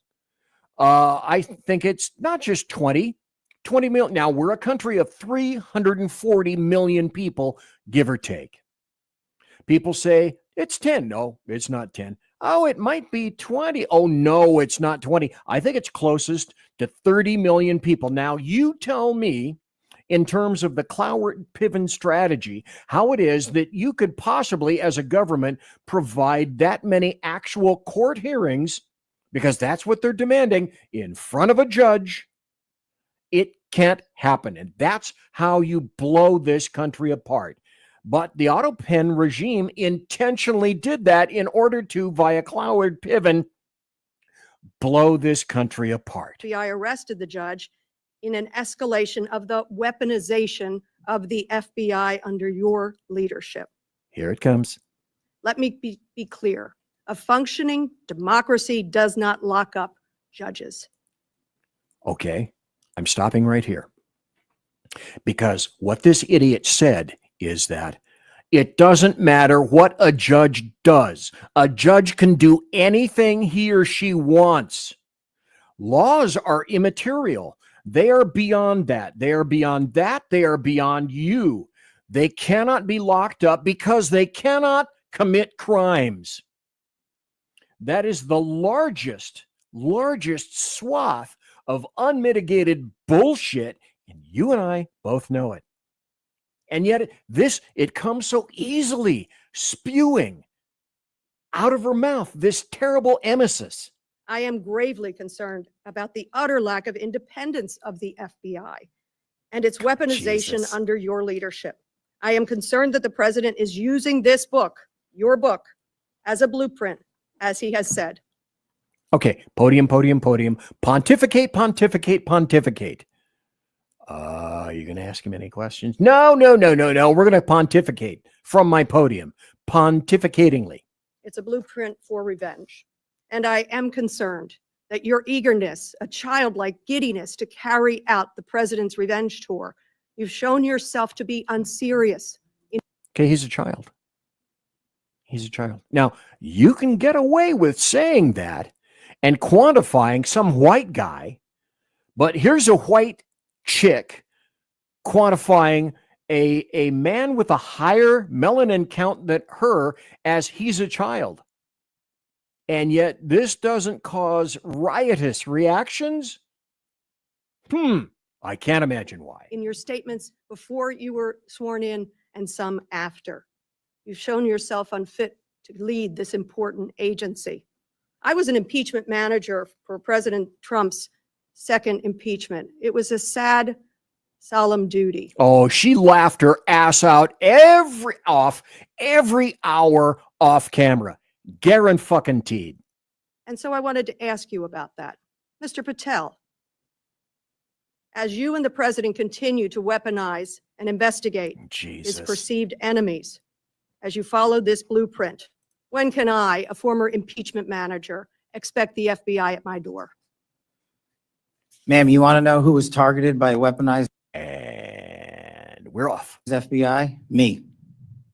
You want to know how and why? Well, you want to know what I'm doing to fix it? That. Let me move on. Well, you should read the book because she doesn't want to notice. Let us move on because he just gave her the answer that she doesn't want to hear because it's all about her. It's all about her platform pontification. Go. There's no enemies list on that book. So there are people that violated their constitutional obligations and their duties to the American people, good. and they were rightly called out. And you should give that book to every one of your constituents so they can read about it. I won't be doing that. That's their loss. During your nice Senate confirmation hearings, you repeatedly denied having any involvement as a private citizen in the firing of FBI officials who engaged in the prosecution against January 6th insurrectionists, the violent rioters who beat and killed Capitol police officers. Bullshit, unmitigated bullshit, incredible bullshit, wrong bullshit, lying to your face bullshit. The only person that died that day was Ashley Babbitt. The other officers that were involved had subsequent heart attacks. One Capitol officer was hit and injured, and he died after being hit with a fire extinguisher. Lies and bullshit and lies. And whom you referred to as political prisoners. Since then, multiple... Oh my God. See, but this is what you're dealing with at every level. Whistleblowers have come forward, and we know that you likely committed perjury. At the same hearing... Oh, really? Really? Prove it. You claimed you were not familiar with Stu Peters, an anti-Semitic Holocaust denier. Okay, I have to say right now, I have no idea who Stu Peters is. I don't watch him. I don't listen to him. I don't know if he's a Holocaust denier. I know nothing about this. So I'm being honest up front. Who is Stu Peters? I don't listen to him. I don't know. Despite the fact that you appeared on Mr. Peters' podcast 8 separate times. 8 times. And you claimed not to recall. 8 Mr. times. Patel, my second question is, should we worry more about your memory or your veracity? We should worry more about your lack of candor. You're accusing me of committing... Oh, wait. Here we go. I got to start. Here we go. Perjury. Tell the American people how I broke the law and committed a felony. Have the audacity to actually put the facts forward instead of lying for political banter so you can have a 20-second donation. And this, ladies and gentlemen, is how every Republican in front of any committee should act. Don't take their crap and throw it right back at them. And if you have to walk out, walk out. Show a spine. Don't be cowards. Don't be invertebrates. Most Republicans and conservatives, when they're in front of a committee like this, are exactly that. This guy is brooking, Kash Patel is brooking no bullshit from this bint. Hit. The answer is both. I believe that The answer is you're failing, not me. Play my time. Go ahead.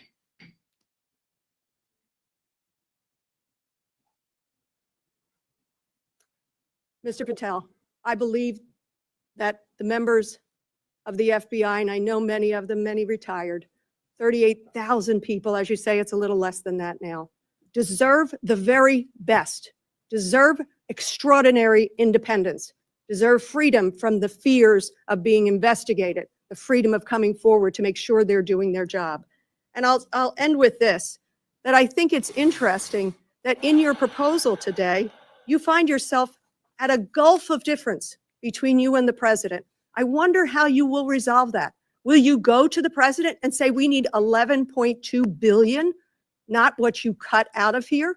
You're asking for more than $1 billion than the president's request. Are you going to go to the president and straighten out that gulf? I'll do what I've always done and represent the American people, defend this country, and make sure the Constitution is always upheld Thank and the you. FBI is never weaponized. Maybe you should do the same. Perfect. And that's how you handle that kind of crap. You don't sit there and take it like altogether way too many people have done historically. Here's Kash Patel in another interview. I believe this is with Sean Ryan. Chris Wray, the director of the FBI, and Rod Rosenstein were tasked with helping us at Congress, where I ran the Russiagate investigation, to expose Russiagate. We went to them and said, look, you guys didn't do this. Help us expose it. You know what they did? They launched an investigation against me. They used grand jury subpoenas to get my personal information, my banking information, my emails, my cell phone information, everything else. I didn't find out till 5 years later when Google called me and said, hey, our 5-year notification has lapsed. We can now tell you the DOJ surveilled you. And we had. And this is what Kash Patel is talking about when he was the focus, the subject of an FBI investigation. Oh my. And now he's in charge. But anything that was done wrongly to him, his job now is to make sure it doesn't happen to other people. God bless him for that. Continue. Had to turn over documents. We exploded that into a federal lawsuit that's still ongoing in the DOJ and FBI. What? So Google informed you that you're being surveilled 5 years after the investigation started. What more did they tell you? They're not allowed to say anything. As a former national security prosecutor, I know you don't just go to Google. You go to every provider. You go to all the telecoms. You go to the bank. You go to everybody. But these two guys who were running the FBI and DOJ sat in a room with the chairman of the House Intelligence Committee and lied to our faces. They threatened to investigate us. They actually did it. You see where this is going? Well, of course you do, or else you wouldn't be here. Here's another story. Here's another article. Oh my goodness. Something is happening to my ears. My volume has gone down. Oh, this is what happened to me the first time I lost my high frequencies. It happened within the span of about a minute or two. And now I went from a certain level listening, and now I'm not hearing as well. What happened? That is just a really weird aside. Now, this is how leftists, Democrats, leftists, and globalists describe Kash Patel as what's happening. This is from The Guardian in the UK. And of course, this clearly illustrates their agendas themselves. Ex-FBI officials worry that Kash Patel, as director, may wield unlimited power. You know, like the unlimited power that was wielded by Trump 45 because he's a dictator and was opposed at every measure, at every level by everyone on the Democrat Party. True then 45, true now 47. So Kash Patel wielding unlimited power. I'll tell you a very brief story. I don't have very many people that I know and talk to in the FBI. I think the last person that I spoke to was about 3 years ago. And that individual worked for FBI mandatory retirement age is either 55 or 56. I don't remember. But he retired. He went into a like-minded adjunct job, and I still kept in touch with him, especially and particularly after Comey. He said the bulk of the people at the FBI are so terribly ashamed of what James Comey has done to their once very splendid agency. And perhaps it started to nosedive, of course, under Mueller, and then went through Comey. I have illustrations of Comey as well. But he said on a grand level, the line level agents were greatly opposed to Comey, and they were embarrassed at many points to be members of the FBI. Now, that really shouldn't come as any kind of a shock to you at all, but I'm just relating to you what there are actual, true FBI agents that want to do their job. Many of them are not in the administration. Many of them are on the line level doing the work every day. But remember what I said earlier, and if I don't think so, but if you happen to be listening and you know who you are, give me a contact. I'd like to talk to you. You still have my phone number, and I'd like to chat sometime and see what you think of the current things that are going on right now. I spoke earlier in the first half hour of this, and people have been saying, conservatives, Republicans, whomever, have been saying, why don't we see the Epstein files? You said you would reveal them. And to me, this is an illustration of why we don't have everything yet, and it hasn't been kicked out into the Atmo. FBI reviewing Epstein files, tens of thousands of videos, hundreds of victims. So please, I ask, as I have before, technically, I think it's day 108. I could be wrong, but give them time. Just give them time to do their job. I think for the most part, the people that are in more control are interested in breaking this information.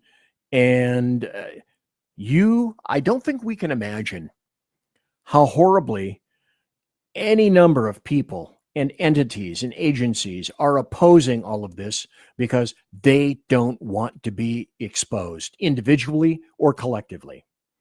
And then, of course, there's this. MSNBC forced to walk back contributors' outlandish Kash Patel claim. So a guy said that director Kash Patel has spent more time at nightclubs than he has at the agency's headquarters in Washington, D.C. And you know for a fact, if they had video of that, that video would be splashed all over the American media maggots' airwaves and radio waves. It's a lie. It's a continuing lie. And then they had to walk that lie back. Anytime they're opening their mouth, the American media maggots are lying, period. End of statement. Here's another story. Deep state intel staffers are once again leaking classified info to stop Trump's agenda. This is everywhere. Deep staters are everywhere. They're at the top, they're in the mid portion, they're at the bottom.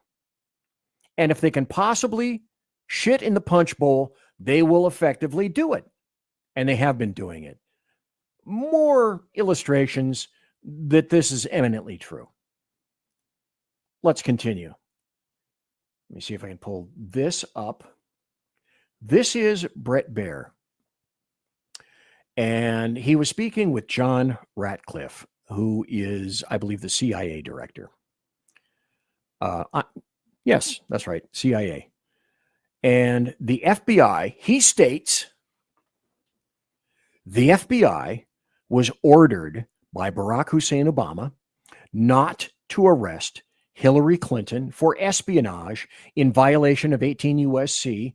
793, gathering, transmitting, or using defense information. In fact, James Comey effectively served as Hillary Clinton's personal attorney.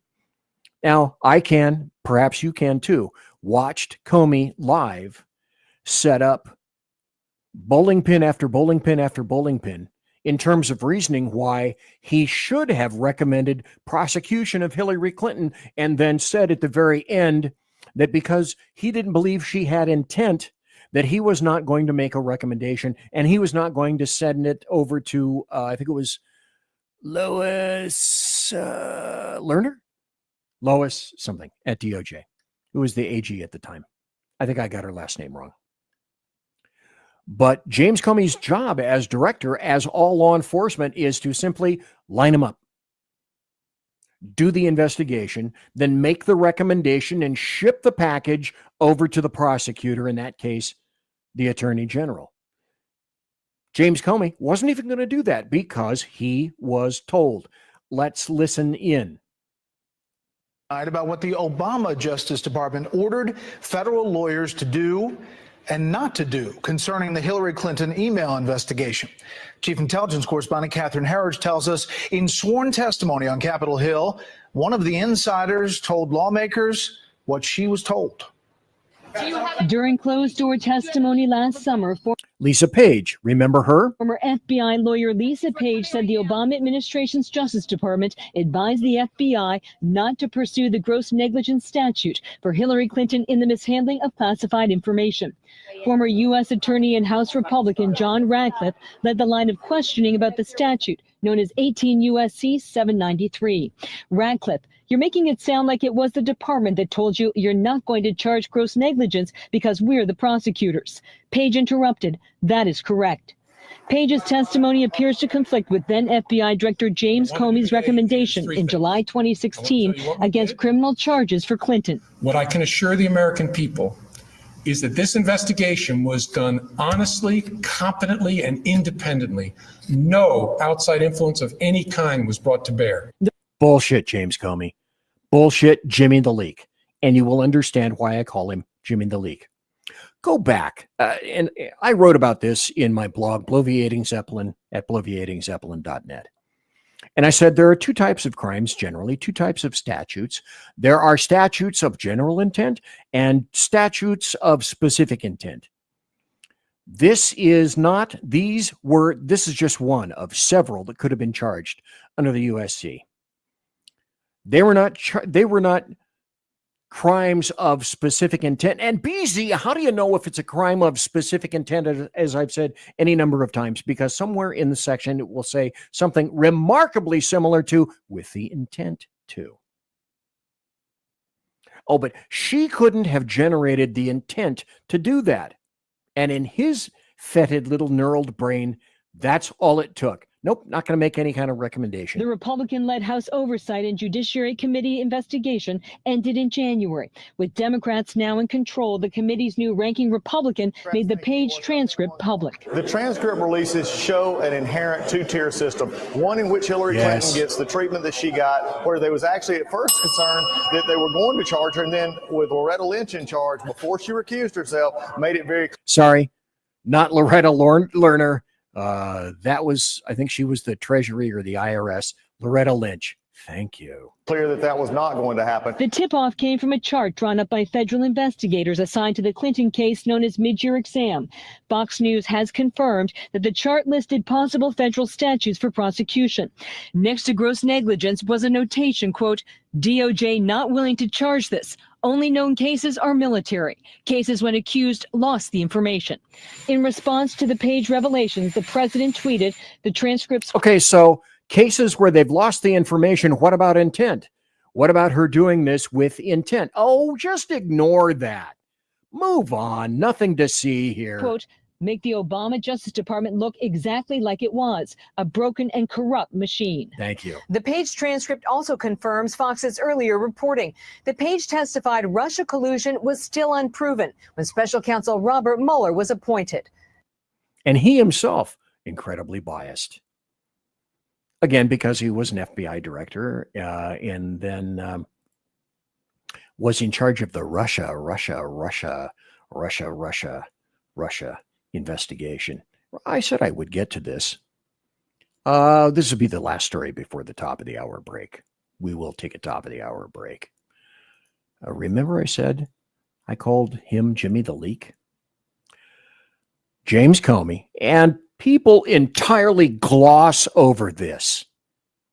But he was happy.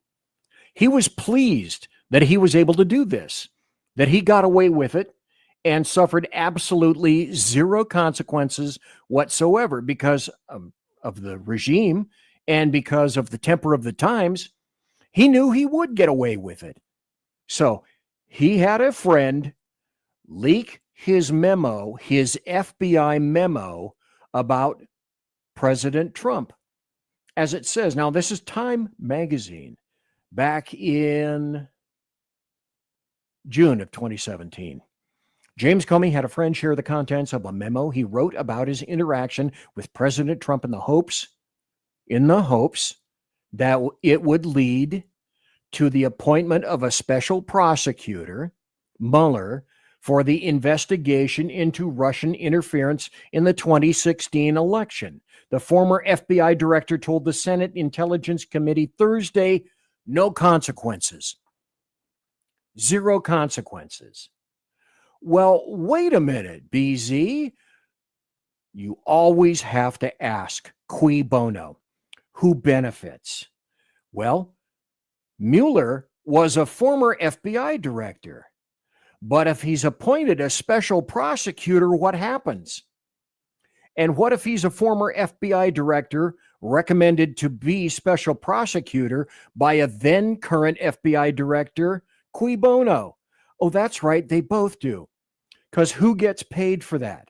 Oh, that's right. Robert Mueller. So Jimmy the Leak was putting coin into Robert Mueller's pocket.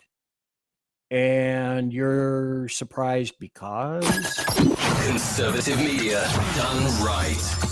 You're listening to the SHR Media Network. In a world where leftists are running out of metal for the safety pins of their soothing red diapers, one man stands alone, attempting to fundamentally change America, one leftist diaper at a time. BZ, your conservative Sherpa, is guiding you through the maelstrom of Democrat leftists and globalist lies, chaos, deceit, and betrayal. Listen to BZ Saloon on select and exclusive Tuesday and Thursday nights at 8 p.m. Pacific, 10 p.m. Central, and 11 p.m. Eastern on the SHR Media YouTube channel, Twitch, KLRN, Rumble, and X at BZ Saloon. It's one great late-night conservatarian talk radio show. Be there. Aloha. Hello, friends. You have a moment so that we may discuss our Lord and Savior Minarchy? No, seriously, I'm just kidding. Hi, my name's Rick Robinson. I am the general manager of KLRNradio.com. We are probably the largest independent podcast network that you've never heard of.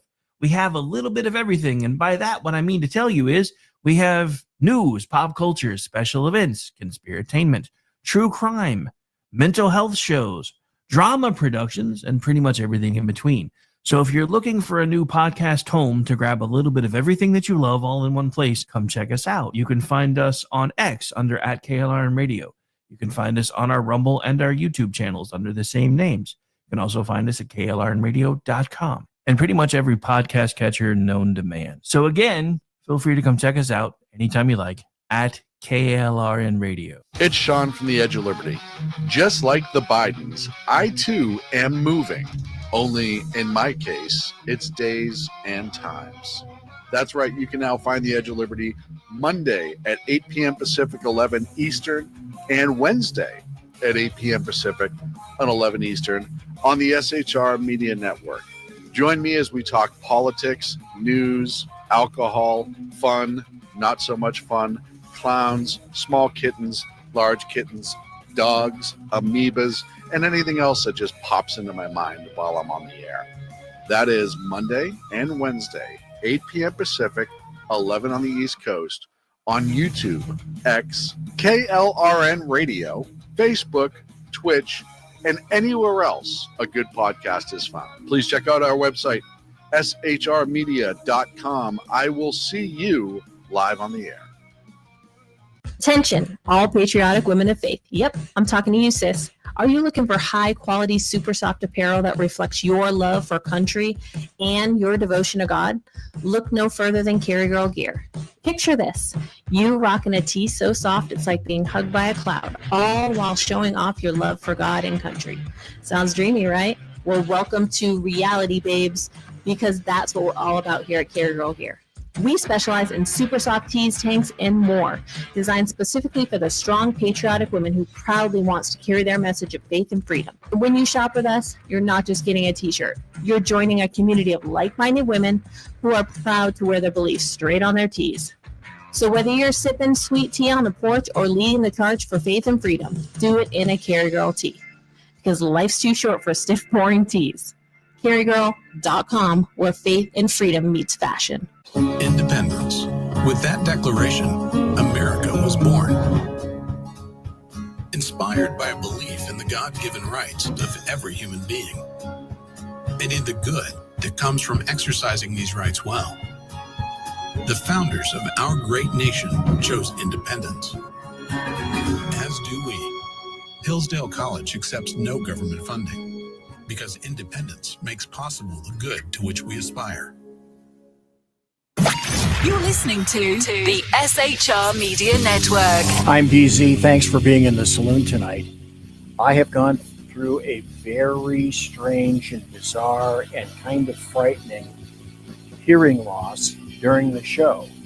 Everything started out fine, and now I can barely hear myself. So I may have just gone further deaf live in front of everyone. It's a little weird. It's a little scary. But thanks for being here tonight. Let's go back to this. Everybody remember the Steele dossier and how this was, again, as I've been quantifying it before, the Steele dossier created by a British dude, Christopher Steele, essentially said that, oh, you know, Trump, he peed on a bed and hookers peed all over him, and it was nothing but pee and more pee. And of course, it was crap and pee and lies. So now the New York Post came out with an article. I should care to point out that this was written by Andrew McCarthy, who's one of a handful of journalists who I still read their stuff. Andrew McCarthy is still an actual journalist. The Steele dossier was a political dirty trick orchestrated by Hillary Clinton in order to create let's just follow the stories, shall we? Special counsel John Durham's indictment of a guy named Igor Danchenko, the principal source for the bogus Steele dossier used by this is the critical element right now.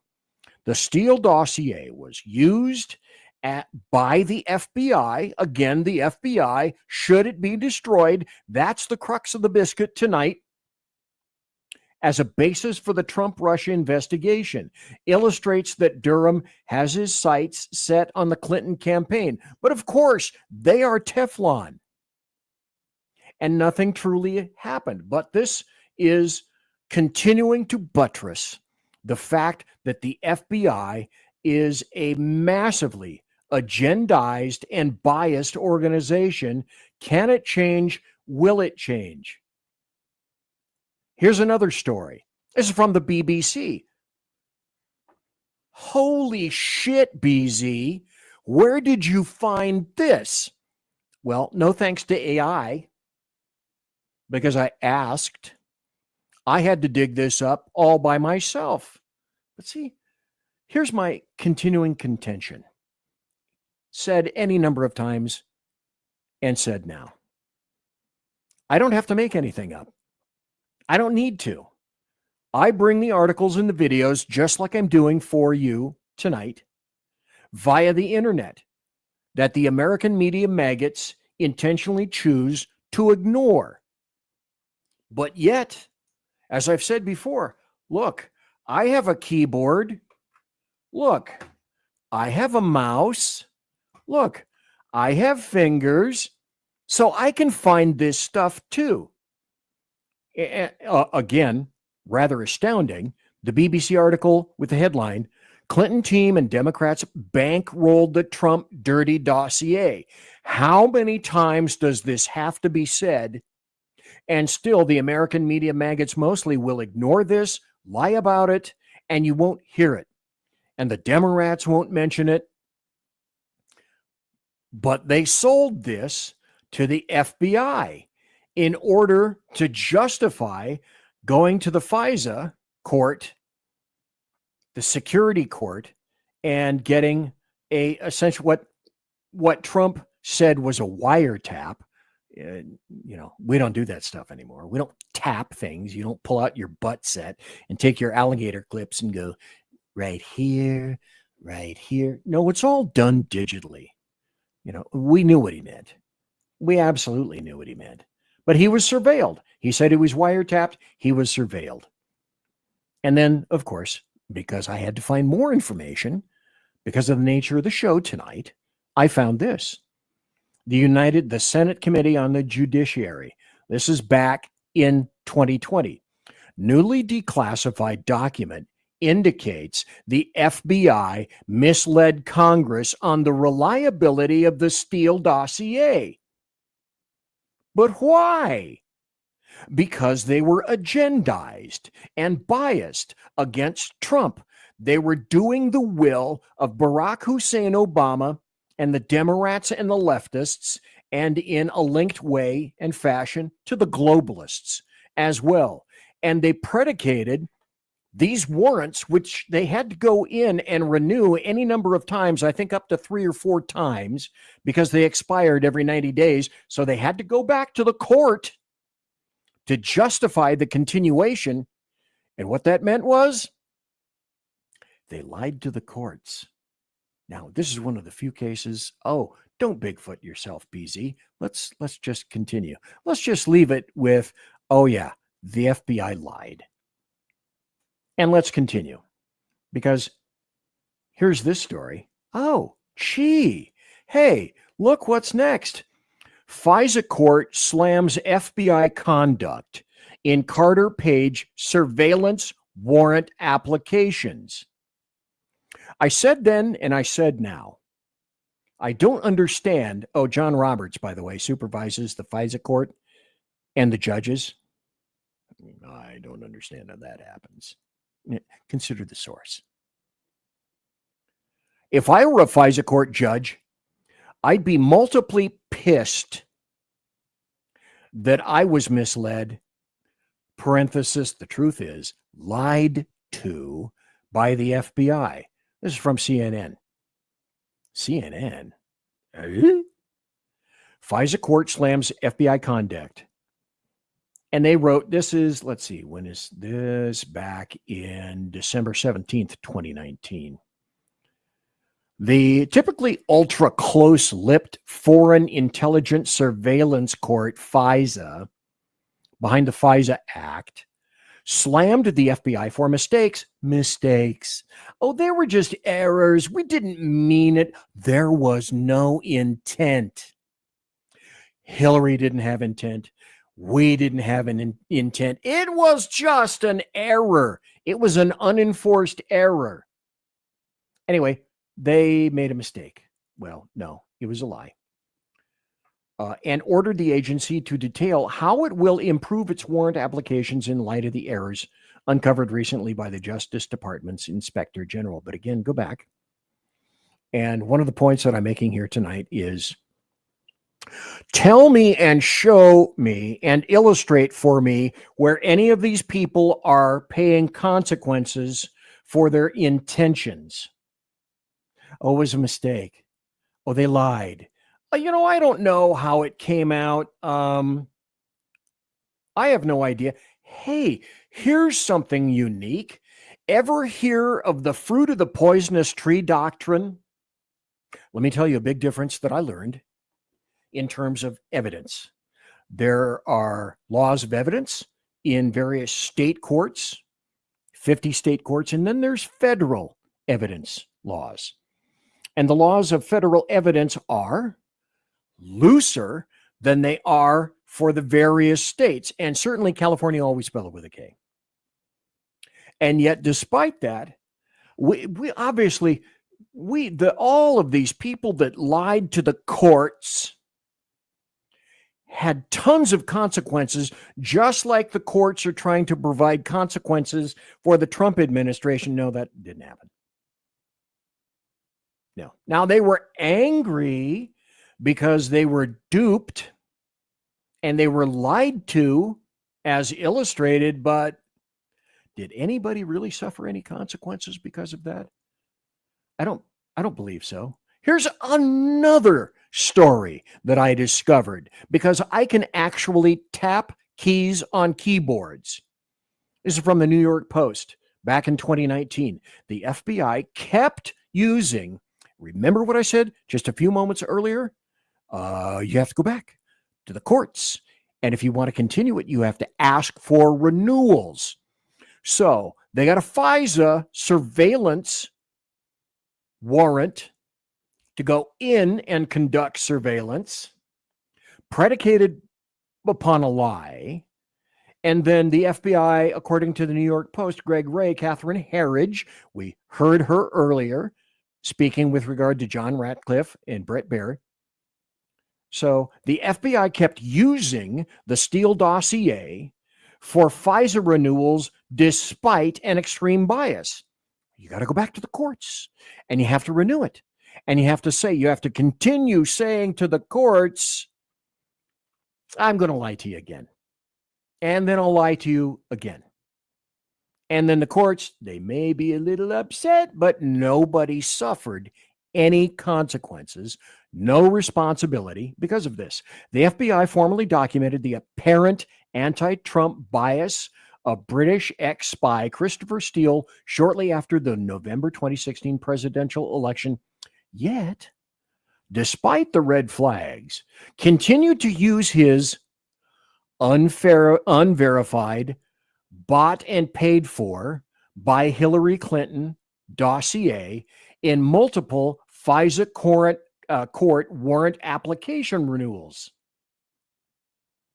So they didn't just cock up once, it was a mistake. They mistaked 2, 3, 4 times, because you have to go back to that court and say, if you want a continuance, well, we're getting, there have to be returns otherwise on these warrants. These are technically called returns. But they still said, oh, here's this great dossier that we provided you, and we're still getting information on this, and this is great. So we're going to tell you to your faces and lie to the sides of your face, just like we lied to you before. Here's a name that really comes striking from the past. This is from Time Magazine. And this is back, let me see if I can get the date. January of 2020. Remember this dude?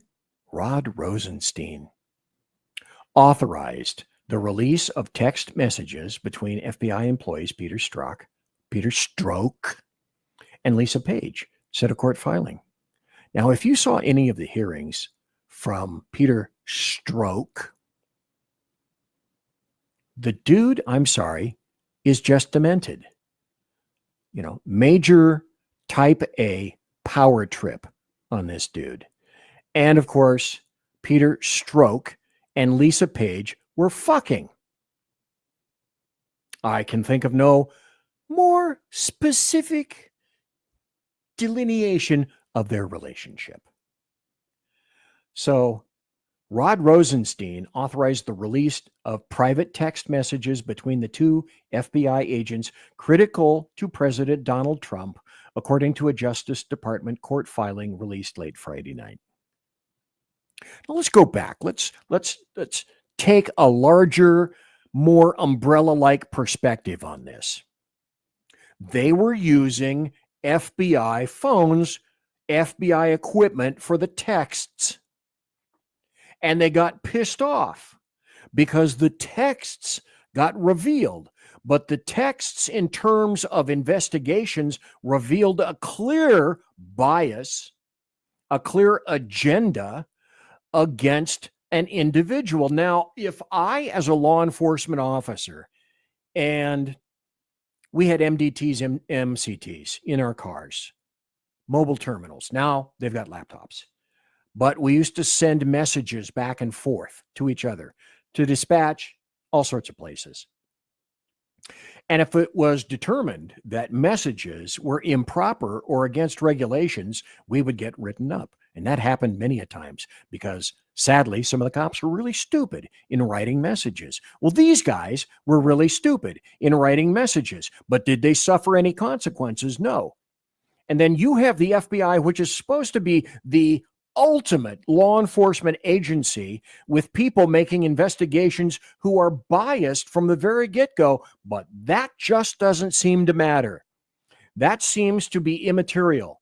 Trump wrote, when Lisa Page, the lover of Peter Strzok, correct, talks about being crushed and how innocent she is, Ask her to read Peter's insurance policy text to her, just in case Hillary loses. Also, why were the lovers' text messages scrubbed after he left Mueller? Where are they, Lisa? They referred to Trump as an idiot. They expressed support for Democratic presidential nominee Hillary Clinton. Now, if I went into an investigation in my local agencies that I worked for, and somebody found out these clear investigations, my ass would be off the investigation immediately, and then I would likely suffer some sort of internal consequences or even discipline. Did this happen to them? Well, they got fired. And then they won. They won. What did they win, BZ? I think it was Stroke who won $1.3 million. $1.3 million for doing all that. And of course, that all depends on which court you go to. If you go to mom and you don't like mom, you go to dad. If you don't like dad, you go to mom. Here's another article. This is from 2018. From ABC News. Go figure. Batch of new Stroke page texts show FBI efforts to shape news reports. More than 100 pages of newly recovered text messages show FBI officials Peter Stroke and Lisa Page used authorized channels within the FBI to help shape what they view as misguided media reports. So not only did they lie, but they attempted to craft a narrative. How do you get away with that? Well, somebody somewhere, or a series of somebody's somewhere, decide that, oh, it's not that bad. It really isn't that bad. But did the FBI learn any lesson? And the answer is, of course not. No, of course not. This is from Just the News. John Solomon, I believe he was with Wall Street Journal, left Wall Street Journal because he didn't care for it. Struck out on his own and created his own website, justthenews.com. John Solomon has written this article. Here's the headline: Biden memo, let feds target Americans for non-criminal behavior before Catholics. Parents probed. Well, were they subject to a criminal investigation? Well, let me reveal a secret. If they're still doing it now, I think they are. Back then, it used to be they would conduct a pre-investigation. And then somebody somewhere, usually the SAC or the ASAC, would sign off on the pre-investigation, and they would say, bing, go forth and investigate. We think you've got enough. Go. Biden memo, let feds target Americans for non-criminal behavior. The Biden administration authorized federal law enforcement 4 years ago, and this is back from, what did I say, 2025.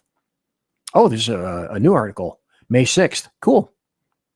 Glad I found this one too.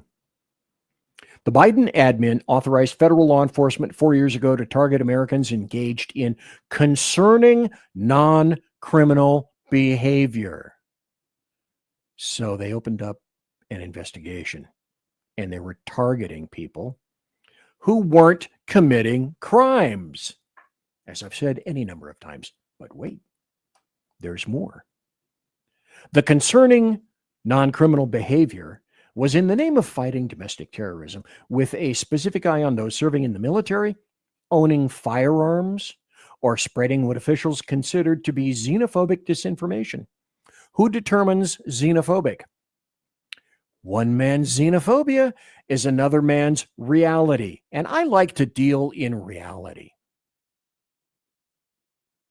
Newly declassified documents.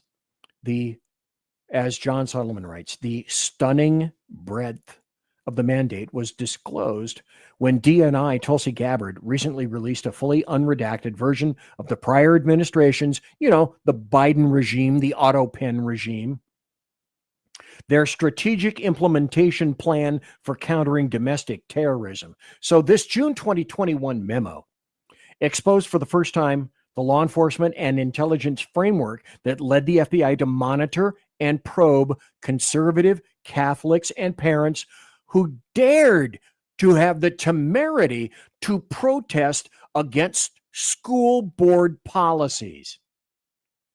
And that justified DHS, the Department of Homeland Security, to engage in censorship and the debanking of Americans that the administration at that time considered to be enemies of the state. And who are enemies of the state? As I said in the very first hour, if you believe in the First Amendment, the Second Amendment, the Bill of Rights, if you love your flag, if you love God, if you love the Bible, if you believe in self-defense, if you believe in sovereignty, if you believe in independence, shame on you. You were considered a terrorist. I'm not making this stuff up. I don't have to. The directives provided to the Justice Department and FBI by the NSC, which developed the memo, said agencies should drive executive and legislative action to ban assault weapons and high-capacity magazines.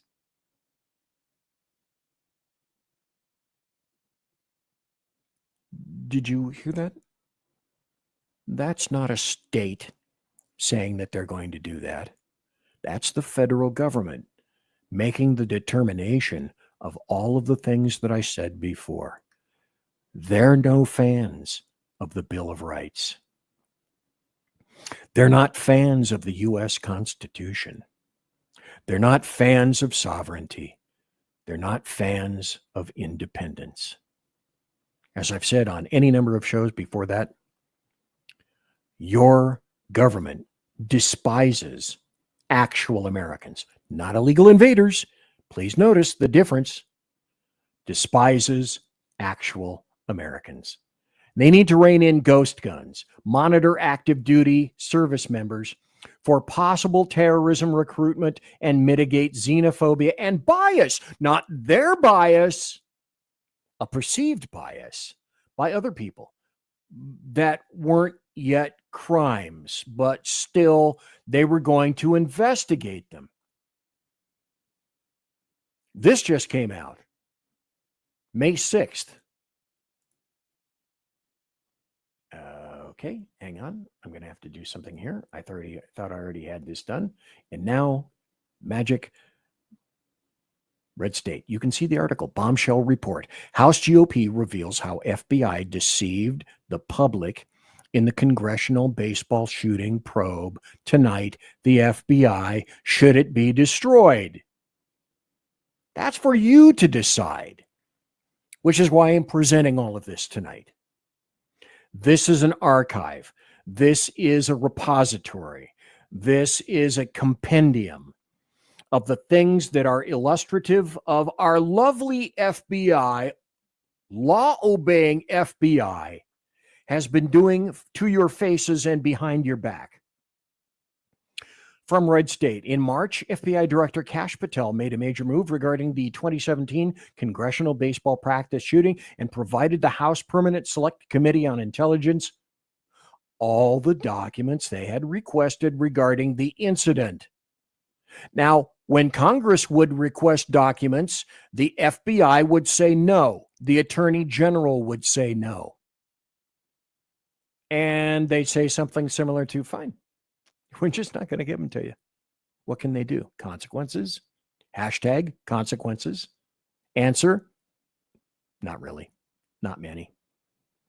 So in a joint statement, the Judiciary, Intelligence, and Oversight Committees issued a scathing joint report alleging the FBI bungled their investigation and tried to cover up the political motivations of the shooter, who was a Democrat, who was a leftist, and shot and almost killed Steve Scalise, who is still doing much better, still recovering. The FBI botched its investigation of the 2017 congressional baseball shooting, downplaying the gunman's anti-GOP motives, despite having handwritten evidence from him. The House Judiciary Committee and Intelligence Subcommittee released the scathing unclassified report on its findings after combing through roughly 3,000 case file documents. It was given last month on the attack that wounded 6, including current House Majority Leader Steve Scalise, and led to the death of the gunman James T. Hodgkinson, who was a Democrat, supported the Democrats. This was an entirely 100% politically motivated shooting, and the FBI didn't want you to know that.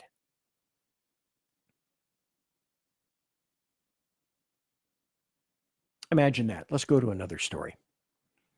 This is from Western Journal. Oh, shoot. Time for a break. I'm BZ, and this may or may not be the final half hour. Oh my God, I'm not even halfway through. I might have to make this a 2-parter. Shoot. Jeez, oh pizza. Okay. BZ, we're going to take a break. Conservative media done right. You're listening to the SHR Media Network. Listen in to the Reaver of Common Sense, where we cut through the noise of news and politics with a show equipped for bombast. Tune in Mondays and Fridays at 9 p.m. Eastern, 8 p.m. Central, and 6 p.m. Pacific, featuring a refreshing dose of reality. Jersey Joe fearlessly tackles the tough topics with no nonsense. Just pure common sense. Visit shrmedia.com, where you can hear the Reaver of Common Sense in action. He may not always be polite. He may not always be refined. But one thing's for sure. He always tells it like it is. Are you looking for a way to boldly express your faith and love for your country? Then check out 7 Armors, the premier apparel company for patriotic men of God, where faith meets freedom in style. Our t-shirts are more than just clothing, they're statements. Bold, stylish, and meaningful.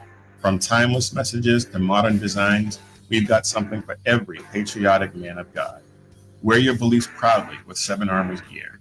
Don't miss the chance to wear your faith and freedom on your sleeve. Visit 7armors.com today and join the movement. That's the number 7armors.com. 7armors.com. Faithful, vigilant, steadfast, passion. Are you looking for bold, honest conversation about the issues shaping America? Well, let me welcome you to Unleashed 101 with Jeremy Hansen, where we take you beyond the headlines. We dive into politics and culture, the struggles of everyday life. It's raw, real, and unfiltered. If you're ready for truth with a punch, pull up a chair and join us. That's right, Unleashed 101, where real talk feels like home. Find us at unleashed101.com, Spotify, Apple Podcasts, iHeartRadio, and more. We look forward to seeing you. Unleashed 101 with Jeremy Hansen.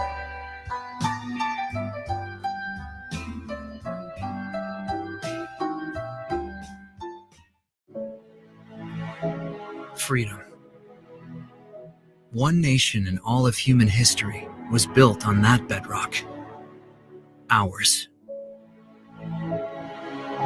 A republic of the people, by the people, and for the people.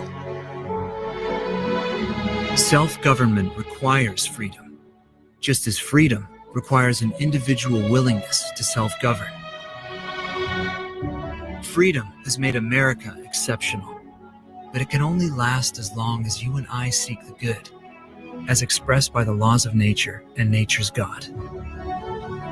It can only last if you and I choose to act as people of character. Forging character has been the pursuit of Hillsdale College since 1844.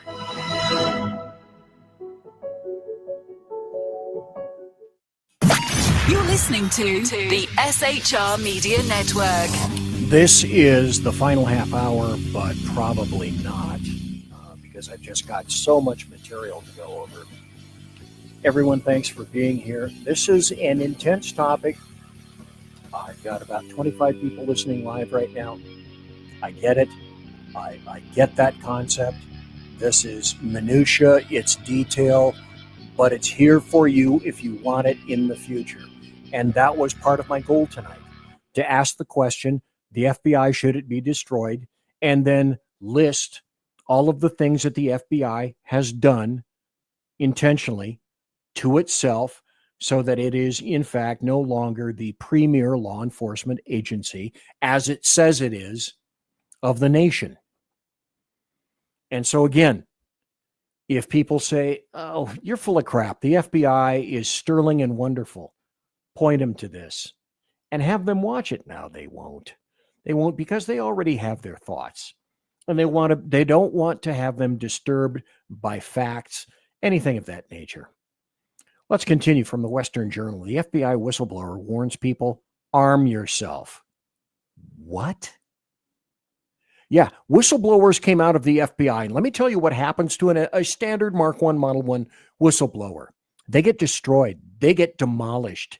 They get steamrollered. And then the FBI will find some reason to fire them and make sure that they don't take their pension with them. Happened any number of times and may happen again. Will Kash Patel be able to divert this monster law enforcement agency? I wish I could tell you for 100% that I knew that was going to occur. He's making some good inroads.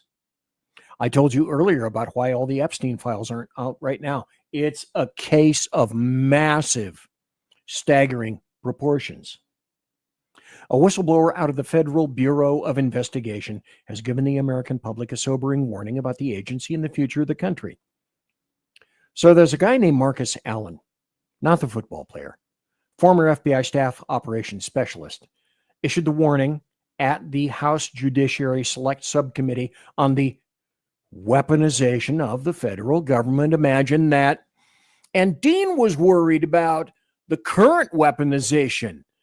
No, it's not weaponized now. It was weaponized by the Autopen regime, the Biden regime, the Biden crime family. According to the House Judiciary Committee, the hearing was intended to examine how the FBI has used its security clearance adjudication process to purge its ranks of conservatives and whistleblowers and unlawfully punish those with views contrary to FBI leadership. As I said, leftists who are accusing you of fill in the blank are themselves doing that, only many levels deeper, longer, and harder, and for a greater period of time. The committee heard testimony from several people, DOJ Inspector Michael Horowitz, Tristan Levitt, and former federal prosecutor Glenn Kirshner. And so it turns out the whistleblowers, by the way, I'm sure you already know, there are laws to protect whistleblowers, but not if you're working for particular agencies. You're going to get SCROOD, long, hard, and deep. Thank you very much for Sean says, please like and subscribe. The best way to pay BZ for all his hard work, vodka. Okay, vodka. In May of 2023, these people appeared before the Congressional Committee and spoke on partisan corruption within the federal law enforcement agency. These people were feared by Jabba the Hutt Gerald Nadler, who said that those whistleblowers, they were paid by associates of former President Donald Trump. I mean, how low will these assholes go, leftists, Democrats? And the answer is very, very, very low. The FBI questioned my allegiance to the United States, suspended my security clearance, suspended my pay, and refused to allow me to obtain outside employment or even accept charity. His suspension lasted for 27 months, during which the Bureau kept him and his family in indefinite limbo and prevented him from earning an income. He said the Bureau was trying to destroy him financially. And he said, this is a warning to the American people. I say, I personally have no confidence that the FBI will rein in its own conduct.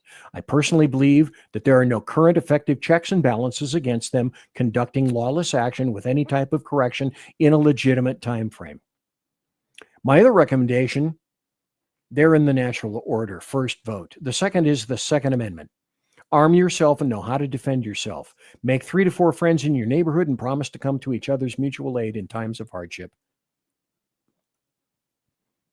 Okay, that from a former FBI agent who was screwed, S-C-R-O-O-D, blued and tattooed. In the show notes, when I do the podcast, each show that I do will be on bloviatingzeppelin.net. It takes me usually 4 or 5 hours, 8 hours the next day, something like that, to post any given show to bloviatingzeppelin.net. But I make mention of that because you will find under show notes of bloviatingzeppelin.net and also my show, BZ's Berserk Bobcat Saloon, on Rumble, on the SHR Media Rumble channel, and also BZ Saloon under Rumble. I also have show notes. So I mention that because I'm not going to go into detail about this, but this is Mark Thiessen, an article. This article will be posted in the show notes and essentially says, as I indicated and stated in the first hour, Dianne Feinstein, explain your Chinese spy. This is a great read. It's a wonderful article, but I'm running out of time and I don't have the ability Executive branch to go in right now and go into great detail. Chip Roy, one of my favorites when he's grilling somebody. The House Judiciary Committee holds a hearing to hear some kind of testimony about Special Counsel John Durham. And this was about a year ago. This is, what do we got, about 5 minutes? I have enough time to do that. Yeah, at this point, yes, I am going to have overtime because I believe that you continue to need to hear and see these things. And this is about the FBI. What a shock. No shock. Gentleman's recognized. Thank you, Chairman. Mr. Durham, October 3rd, 2016, the FBI offered Christopher Steele $1 million to provide corroborating evidence of the allegations in his reporting. Is that correct? Yes. $1 million offered by the FBI against the dirty dossier, to pay for the dirty dossier, to work against Donald John Trump intentionally. Was that paid to him? I'm sorry, was that what? Was that paid to him? That money was never paid out. There was Right. no corroborating. Mr. Steele relied solely on a single unnamed subsource, correct? He said that he had a primary subsource who had a network of subsources. On October 18, 2016, the FBI submits the application for Pfizer surveillance relying heavily on the Steele dossier. No corroboration, correct? And no corroboration for the substantive claims in that. But they knew No corroboration for the Steele dossier. None. John Durham. Steele was a signed up paid informant. Could have asked for sources, never did, said he was reliable. No record of reliability, correct? Mr. Steele had provided information in other areas, not in this area, in prior occasions. FISA application relied, according to your report, at least in part on the Clinton plan intelligence, correct? I'm sorry, And the FISA application relied, according to your report, at least in part on the Clinton plan intelligence, correct? Yes. And they knew Steele had been hired by Fusion GPS, and Fusion had been hired by a law firm on behalf of senior Democrats, and that HC was aware, correct? At various points in time, those things became known to the FBI, yes. And at December 2016, the FBI determined that Igor Danchenko, a Russian national, was previously subject to FBI investigation to be Steele's subsource, correct? Yes. They do not talk to Danchenko before the next FISA application, correct? Correct. Okay, stop. I understand what everyone's doing at this time. Their brains are glazing over. Blah, blah, blah, minutia, blah, blah, blah, detail.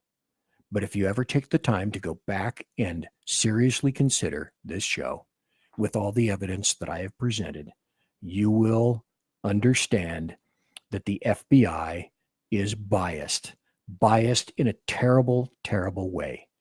I believe and continue to believe that it is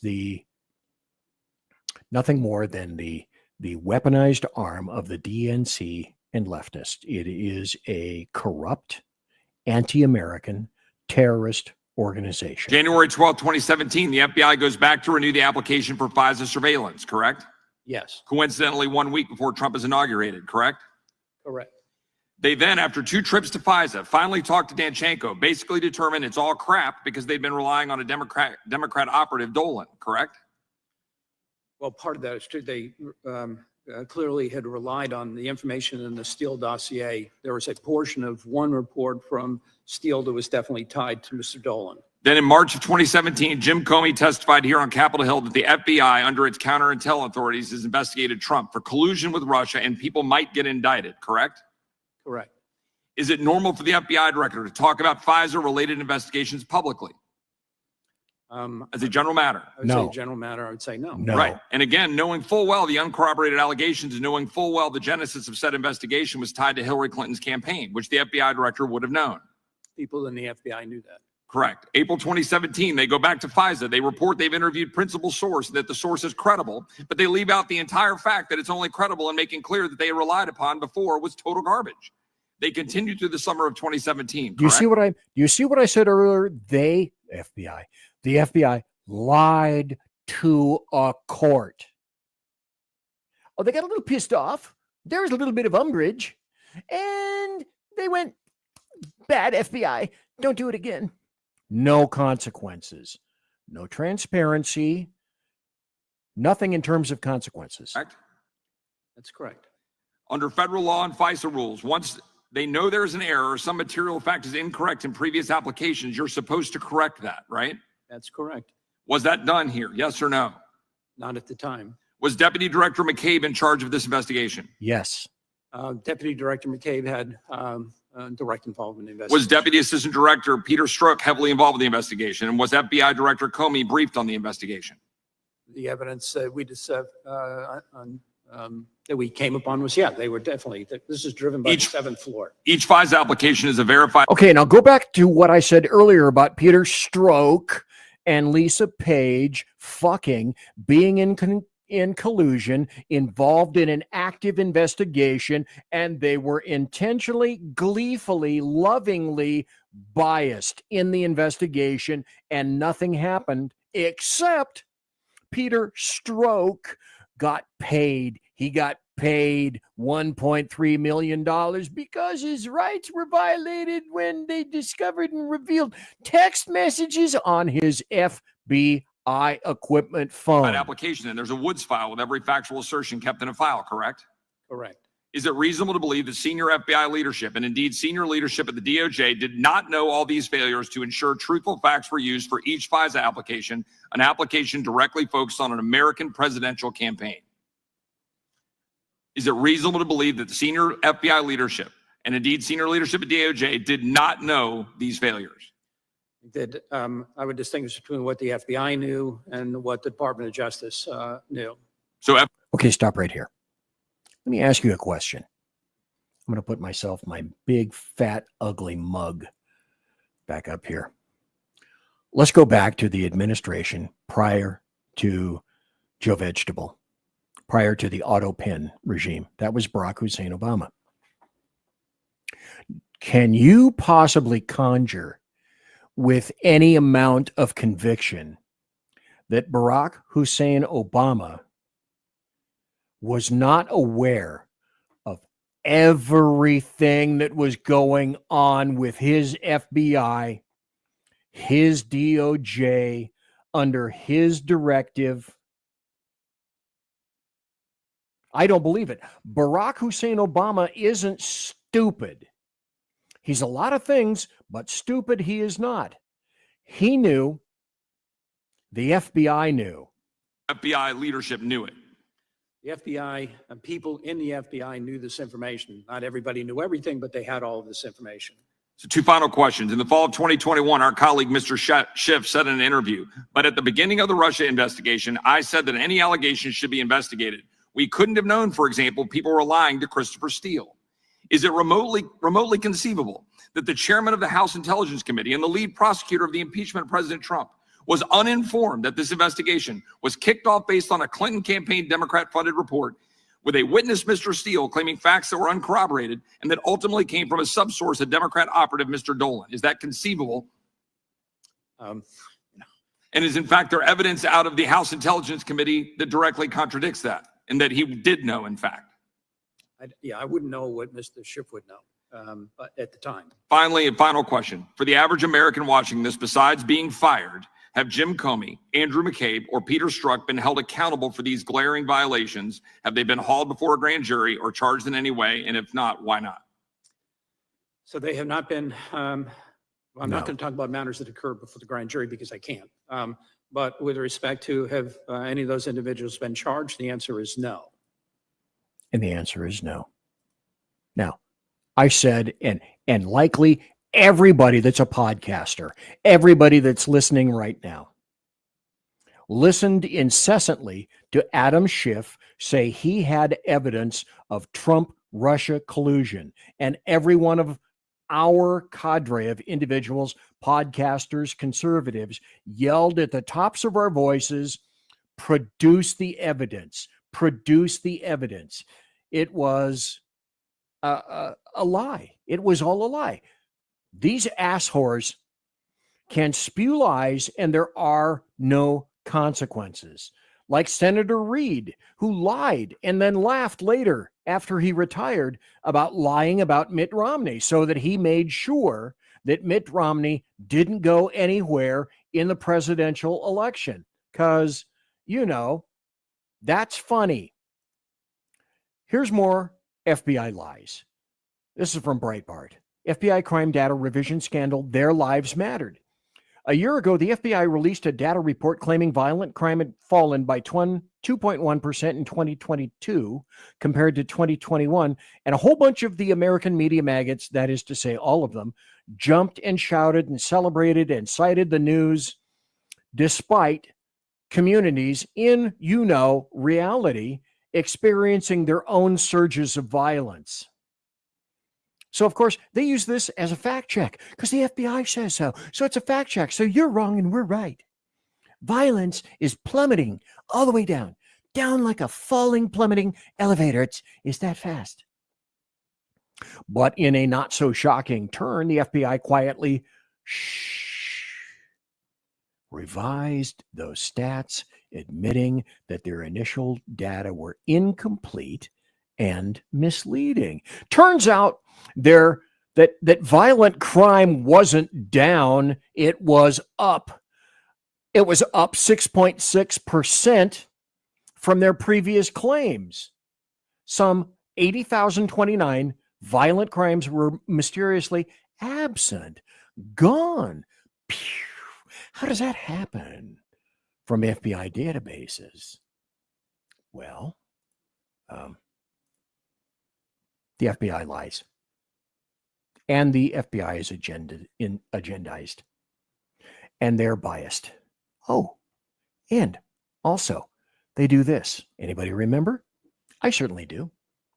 By the way, at the top of the hour, I may just indicate that we are the SHR Media Network, and that's why you're watching right now. Thank you, everybody, for being here. And we will continue past the top of the hour. There will be no break. As a matter of fact, there will be no more breaks, period. At least not for this show. Feds using banks to surveil Americans' financial data without warrants. House Judiciary Committee says. This is back in December of last year, 2024. The committee reported that feds asked banks to search private transactions for terms like MAGA and Trump and Biden.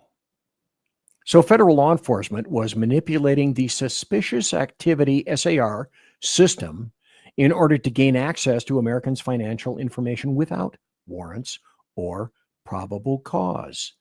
The committee said in that report, Jim Jordan chaired, that the FBI, your beloved FBI, has manipulated the SAR filing process to treat financial institutions as de facto arms of law enforcement, issuing requests which weren't requests, and the financial institutions, they read the underlying subtext, which was, this is no request, turn the shit over or we're going to make your life a living hell.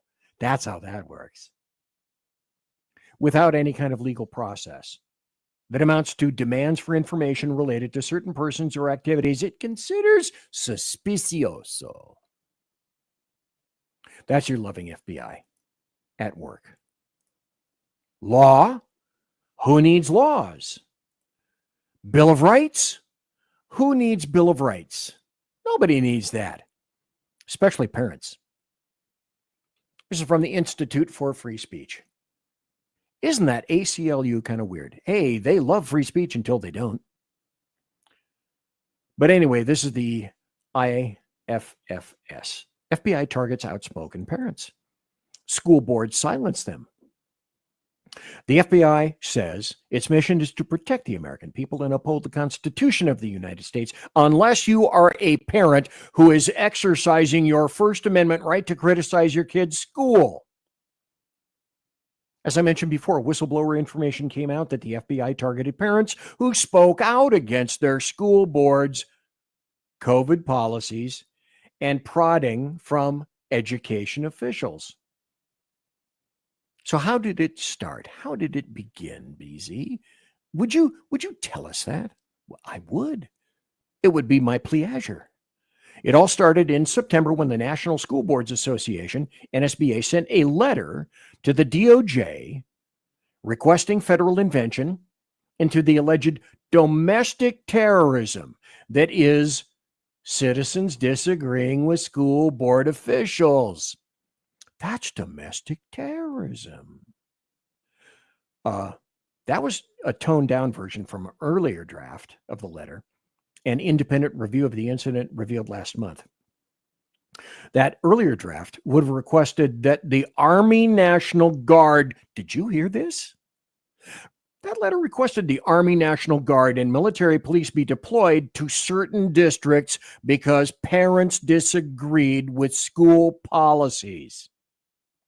And Trump's the dictator. And Trump's the Nazi. And Trump's Hitler. This is, again, please note, the theme of my show. This is from the FBI. And where did your hard-earned taxpayer dollars go? This is again from Just the News, John Solomon's site. Executive Director of the Foundation for Freedom Online, Mike Benz. By the way, if you haven't already, if you happen to be on Twitter, if you look at the little thing over here, it says, oh, look, BZ, he's a host. And if you look over here, it indicates I am on X at BZ's Saloon. Here, let me pull this off right here and make some attention to this. So right here, I'm on X at BZ's Saloon. And one of the people that I follow happens to be Mike Benz. He was a great resource of information on any number of my prior shows, especially with regard to the federal government despises you and U.S. aid pissing away billions and billions and probably trillions of your hard-earned American taxpayer dollars. So Mike Benz talked about how government agencies like the FBI paid social media companies to censor speech. Paid social media companies to censor speech. They paid social media companies to censor speech, to censor your speech, to censor my speech. Here's Lauren Boebert talking to a Twitter exec who shadowbanned her. Oh, by the way, the reason I'm including this is because it was the FBI who said, hey, social media, you need to shut these people up. So that's the government censoring free speech. Go. Thank you, Mr. Chairman. Mr. Matt Taibbi, a respected reporter who published much of the Twitter files, said, quote, Twitter's contact with FBI was constant and pervasive, as if it were a subsidiary. Now, I want to better understand why he would suggest that.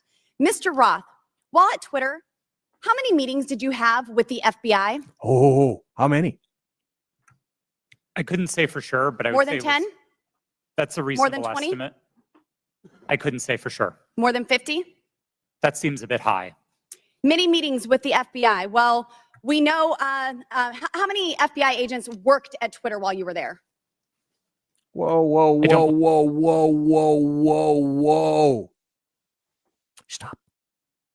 Did you know that FBI agents worked at Twitter? I wonder what their agenda was. Wow, that'd be tough to figure out. I don't think I could do it. By the way, tonight is this. This is an SHR Media Network special report. And by the way, I also want to let everybody know that you are listening to this. Conservative media done right. You're listening to the SHR Media Network. And I say that because it's 10:02 p.m. Pacific. It is midnight 02 Central, and it is 1:02 Eastern. Continue. I believe any active FBI Former agents. FBI agents. How many worked there while you were there? I'm aware of perhaps 2. Well, we know of at least 9 because they started the BU group chat, BU for Bureau. Now, Mr. Roth, did the FBI ever ask you to share information like users' communication data without going through proper legal channels? No, they did not. And I would have refused if they had. That's correct. I see that you denied Agent Chan's request for access to Twitter's data feed. What's sick isn't that you would deny it. It's that the FBI would even ask you for the private data of American citizens without going through legal channels of the law. Stop. Okay. Why were there FBI agents in, at the time, Twitter, overseen and ruled by Jack Dorsey at that point? Why would you have FBI agents retired on your payroll unless you wanted to know and make inroads about the FBI and figure out how can we help or collude with them because we have already been contacted by them? And would it be impossible that the FBI said, you know, we can find it within ourselves to excuse some of this stuff if you just grease some skids here a little bit? Twitter, why not help us out? You help us out. You pay money to our retired guys. Maybe this makes a good shindig in retirement for future FBI agents.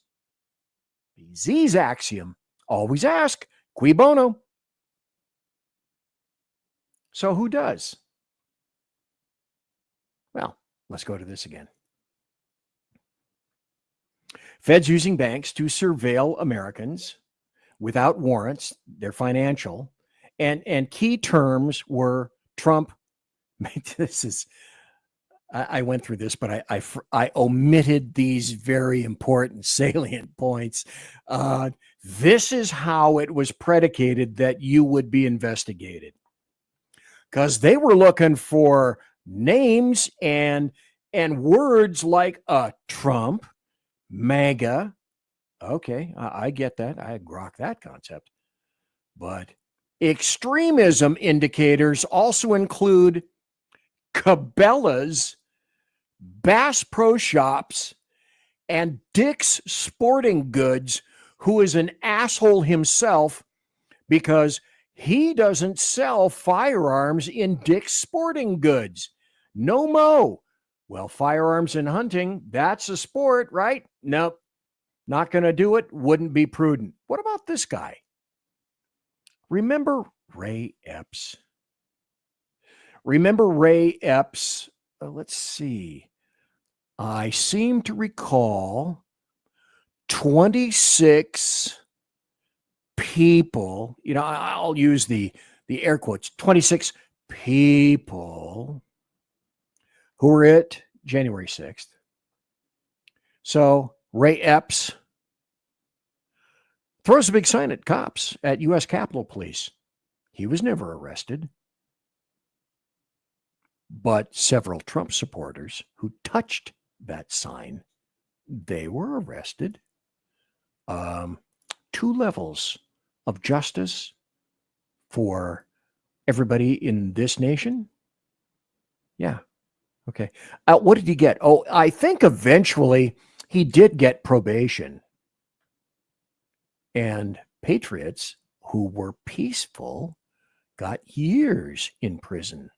And they also got bus therapy. What's bus therapy, BZ? That's J6 people who were secreted into seclusion, weren't allowed to come out. They were in solitary confinement.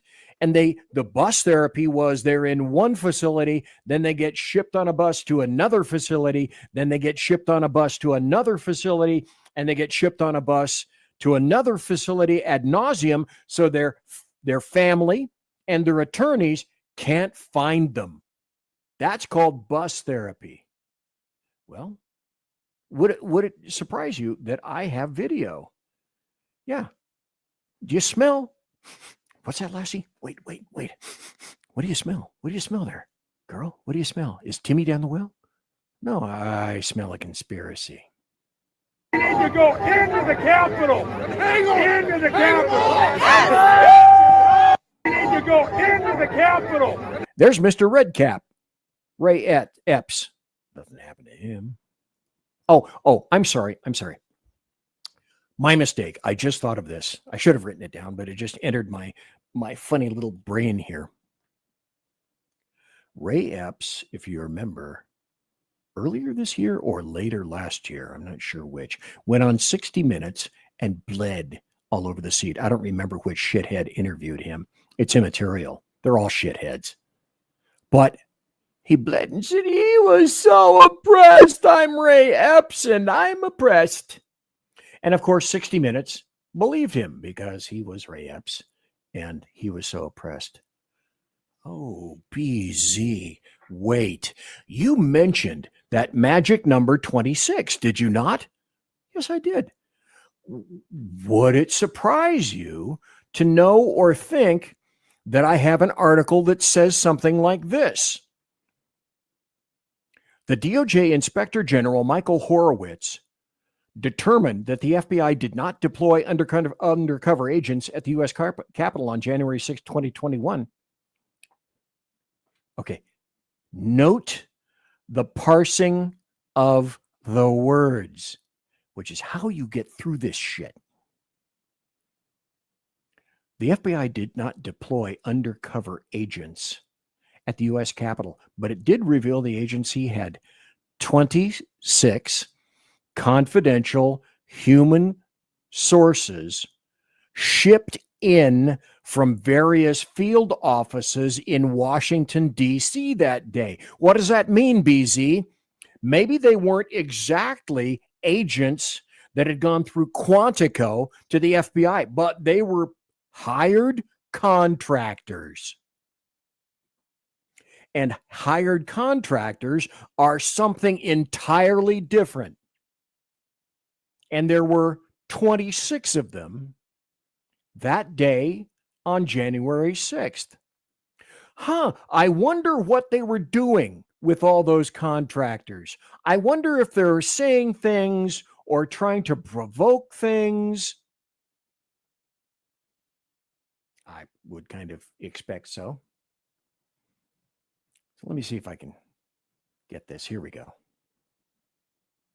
This is another interesting story. This is from Fox News. The FBI met weekly with big tech ahead of the 2020 election.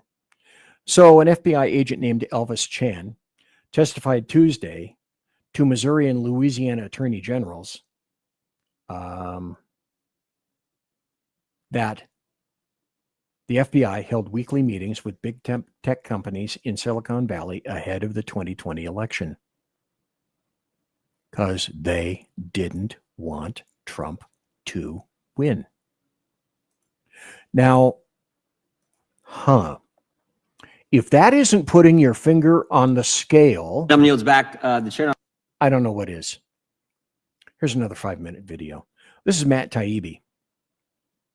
And this is the guy that revealed what happened in the Twitter files. I might go for a minute or two on this. It's 5 minutes. I'm not sure I'm going to play the whole thing, but let's listen for a while. I recognize the gentlelady from New York, Ms. Stefanik, 5. Thank you, Mr. Chairman. It has been almost 1 year since the first bombshell Twitter files. Looking back now, and my questions are for Mr. Taibbi and Mr. Schellenberger, what was the most alarming thing that you came across during your review of internal Twitter documents? And I have a number of follow-up questions, so this is Elise Stefanik. She's a Republican from New York. Keep it short. Sure. Thank you for the question. I think the most alarming thing that we saw was the regular stream, organized stream of communication between the FBI, the Department of Homeland Security, and the largest tech companies in the country. They had an organized system for flagging content, not occasionally, but in enormous numbers, involving spreadsheets of accounts that ran to the hundreds and thousands. And this was shocking to us, and to the congressman's point, this isn't crazy conspiracy theory. We've already had 4 federal judges rule that they believe this activity violates the First Amendment. This is okay, but again, okay, I'm going to stop here because I still have more things to go. But again, who paid for that? Your hard-earned American taxpayer dollars funded the FBI to work against you. Your hard-earned federal taxpayer dollars were turned around so that they could fight you, oppress you, censor you. Can you think of any other way to say it? I cannot. So again, as the basis for this entire show, the FBI, should it be destroyed? Now, I'm not going to say what should replace it. I don't know, and I don't have the time. And it's already 2 hours and 15 minutes essentially into the show. How long do we allow this to occur? Anti-Trump FBI agent responsible for opening Jack Smith elector case against the president. Who's moving against government? Who is censoring? Who is oppressing? Who is working against the law? Who is completely disavowing and not adhering to the law, to the Bill of Rights, to the U.S. Constitution? The answer is the FBI. Anti-Trump FBI agent responsible for opening Jack Smith elector case against president. Let's scroll down a little bit. So they came out. And special counsel defends prosecution in final report. Fox News Digital obtained internal FBI emails shared with Senator Chuck Grassley by a DOJ whistleblower. Who's doing this? The FBI. As the FBI was doing all the other things that I mentioned earlier. And I will continue to mention. And then there was Christopher Wray, right? Christopher Wray was going to be the solution to everyone. He was the solution to James Comey. And hey, Trump picked him, right? So if Trump picked him, that means that Trump knew what he was doing and knew what he picked. Everybody fucks up. Trump 45 fucked up. Trump 47 is fucking up. Just not quite as much as Barack Hussein Obama intentionally, Cloward Piven, and Joe Vegetable, Joe Biden, the auto pen regime. But that was with intent. That was a shadow government. The Biden regime was a shadow government. Joe Biden was as self-aware as a ficus, as a hubcap. as the dead squirrel that's been run over by a 1979 Peterbilt. That was a shadow government. Well, Christopher Wray. He's going to solve everything, right? 5 biggest scandals during Christopher Wray's tenure as director. Oh, but Wray will officially step down as FBI director in January. That was January 2025. Yeah, he was gone January 20th. So let's look. Oh, shit. Now I don't have this content. They want me to, let me see if I can get away with a refresh on this, because there were some great things that were in here. Nope, they're not going to let me do it. You sons of bitches. I did it when I was setting up the show, comma, dummeats. Well, slush on, BZ. Here's Christopher Wray. Because you know me. You know that I don't have just one story to illustrate something. I have a lot of stories to indicate things. Breaking. This is from Public News. FBI imposed a gag order about Hunter Biden's laptop after employee accidentally confirmed its authenticity to Twitter.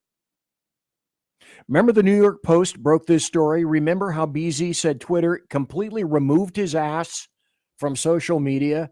Because after the New York Post came out, broke the story, all I did was retweet that, and Twitter said, no, that's lies, all lies, all lies.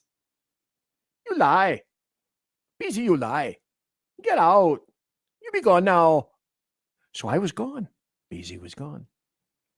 Newly released internal FBI chat messages reveal senior bureau officials actively shutting down discussion of the laptop's credibility days before the 2020 presidential election.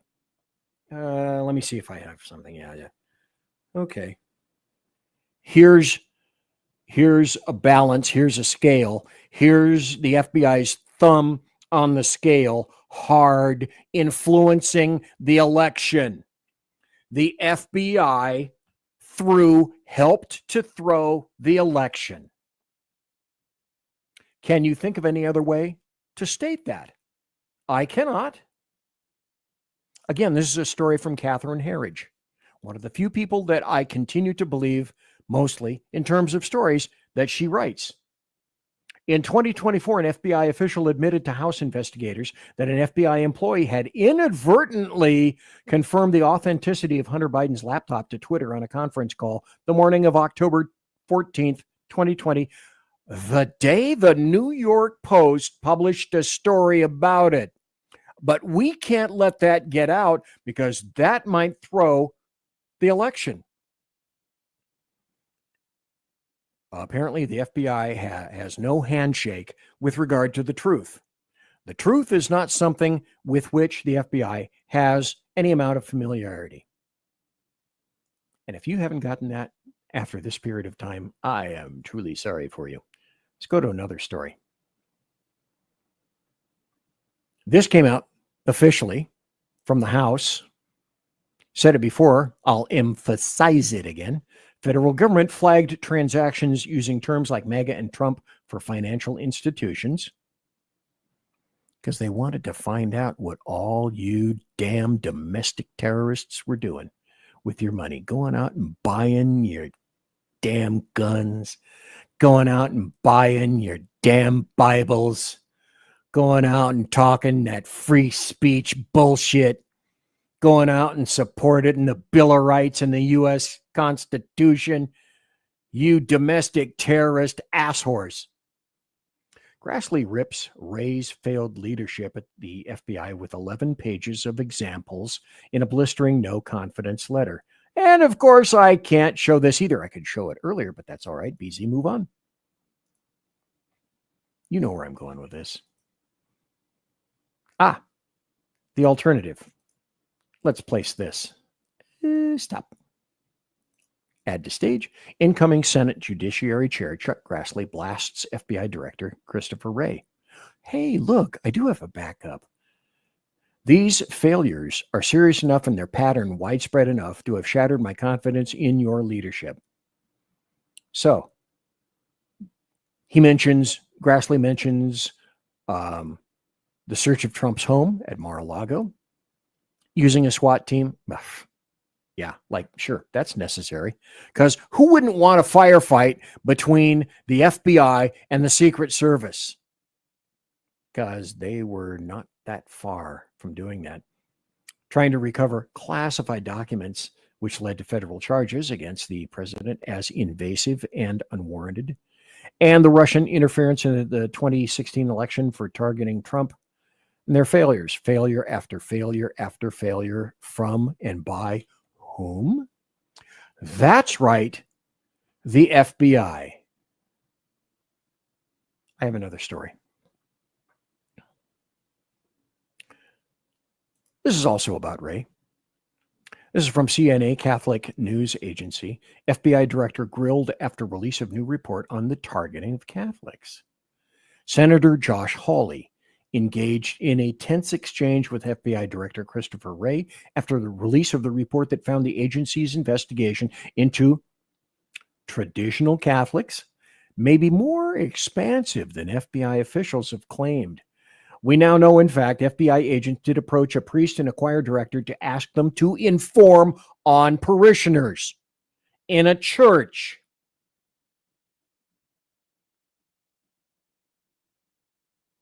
Your FBI using your hard-earned taxpayer dollars to work against you. Because, that damn Catholic Church, I'm not a supporter of organized religion, and certainly not of Islam. But I will support your ability to practice your religion in the United States as long as it isn't Islam. I will never support Islam in any way, shape, or form. Islam is a death cult. It's a culture. It's a barbaric death cult. Need I say more? Here's a story from Real Clear Investigations. A weaponized FBI. It's real whistleblowers testify, boasting scars to prove it. Now, again, I'm running out of time. I really don't want to go past about 10:30 Pacific. So that would be about another 7-8 minutes or so. But you can find all these articles, as I indicated prior, bloviatingzeppelin.net. It'll say like show links, or you go to the BZ Berserk Bobcat Saloon Rumble channel on Rumble, and you'll see with this show, scroll down a little bit under comments and information about the show, and you will see show links. This will be in this way. This will be in there under show links. More informazione. That's Italian for information for you to consider and look at and go, gee whiz, you are absolutely 100% correct. James O'Keefe, whatever happened to him? A federal judge has ordered the prosecutors in the Southern District of New York to release the affidavit, the search warrant materials, and literally everything has been redacted. We go to page 43 of this document that was released. It says probable cause justifying search of the person and subject premises. In order for them to get a warrant to raid a newsroom, you have to go to a magistrate judge and present probable cause. The Southern District U.S. attorneys have literally redacted every single word of the probable cause here. There's just a footnote that says, based upon my training and experience, I have learned, amongst other things, that cell phones... Okay, stop. Do you guys remember when James O'Keefe had everything taken? There was an FBI raid. Computer, everything to do with his business, any and all technology, tablets, cell phones, computers, etc., all taken by the FBI. Which, of course, resulted in an arrest of James O'Keefe for being a reporter, right? No. But, as I've said from the very beginning, that's, let's move on to another one. That's how the FBI rolls. And let me see if I can find another one. I may have time for about 2 more. This is an interesting story, which I recommend reading at your leisure later under show notes. The massive case of collective amnesia. This is back from 2018. I can find stuff on the internet. The massive case of collective amnesia. The FBI has been political from the start. Do that, then I can scroll down. Political since its inception. Political favors and payback. Rooting out radicals from communist to war protest and civil rights leaders. Infamous unverified dossier, deep state deja vu, and more.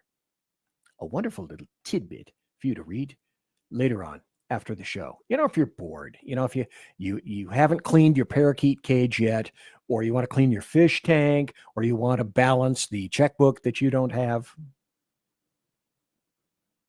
And I think I'll leave with this. Another interesting story. This is from the judiciary, the House, how the FBI pre-bunked a true story about the Biden family's corruption in advance of the 2020 presidential election. Hey, look, scales, FBI, thumb on scales, as hard as it goes. Because they interfered with an election. Now, this goes back again to the weaponization of the federal government, testimony from FBI and big tech personnel, and subpoenaed non-public internal documents said that the FBI repeatedly warned big tech of a potential influence operation by Russian actors targeting the 2020 election. So they put their thumbs on that.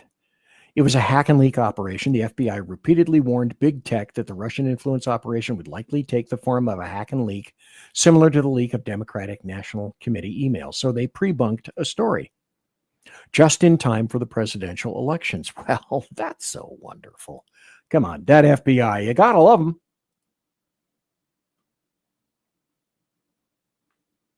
Oh, let's see if I can get away with this one. I still have a little bit of time. The 6 biggest FBI scandals under the Autopen regime. I won't go into detail. Again, show notes, as I've indicated, where you can find them. FBI initially reports New Year's Day attack was not a terrorist event. Trump slams Wray for illegal raid on Mar-a-Lago. FBI's Richmond memo on traditional Catholics.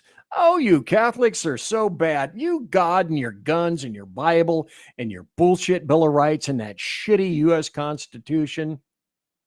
Parents outraged over DOJ targeting school board meetings. I have told you any number of times about that. So let's see if I can find out where my little mouse is. Remove that from the screen. Make me small. And let's see what else I have. Weird in its own right, but more importantly... Nope, I don't have time for that. It's not that critical. This I found just delicious. There was an alleged FBI guy who hates Trump, who said the FBI is wonderful and the Trump regime went in and kicked in doors and interfered with people and blah, blah, blah. And then I showed him this article. Supreme Court signals it will revive lawsuit over the FBI raid on the wrong house. Mistaken. But the FBI is perfect. It's Trump that's flawed and evil and mean and horrible and terrible. Not to mention evil and mean and horrible and terrible. Here's a minute and 41 seconds. Yes, I do have time to play this. So this is Trump in the Oval Office. He's signing executive orders and let's put this up on the stage, and he says this. And he's speaking to reporters. And he says essentially, oh, the FBI, very corrupt. And I'm a victim of it. Do you think? Hello, 2016. Mr. President, on a different topic, questionnaires have been going out to FBI agents across the country who were involved potentially in the investigation. Do you believe anyone involved at any level should be fired, sir? Well, I think the FBI was a very corrupt institution, and I'm a victim of it in a true sense. I was able to beat it, but other people have been treated horribly. I think the FBI had a great reputation. I think it's past tense. And with that, I think I'm going to have to say goodbye. Thank you for being here. It's been 2.5 hours. And so the decision rests with you. This was my SHR Media special report. The FBI, should it be destroyed? You're going to have to decide. Are you going to give Kash Patel and the other people sufficient time to try to do something with the FBI? Or do you simply want to smash and destroy? That doesn't rest with me. But again, if you want to illustrate to people, oh, the FBI is not biased, show them this show. They won't listen. They won't have any regard for that. But I put it all here as much as humanly possible for you. Everybody, God bless. Take care. Be safe. You have a great weekend. And thank you.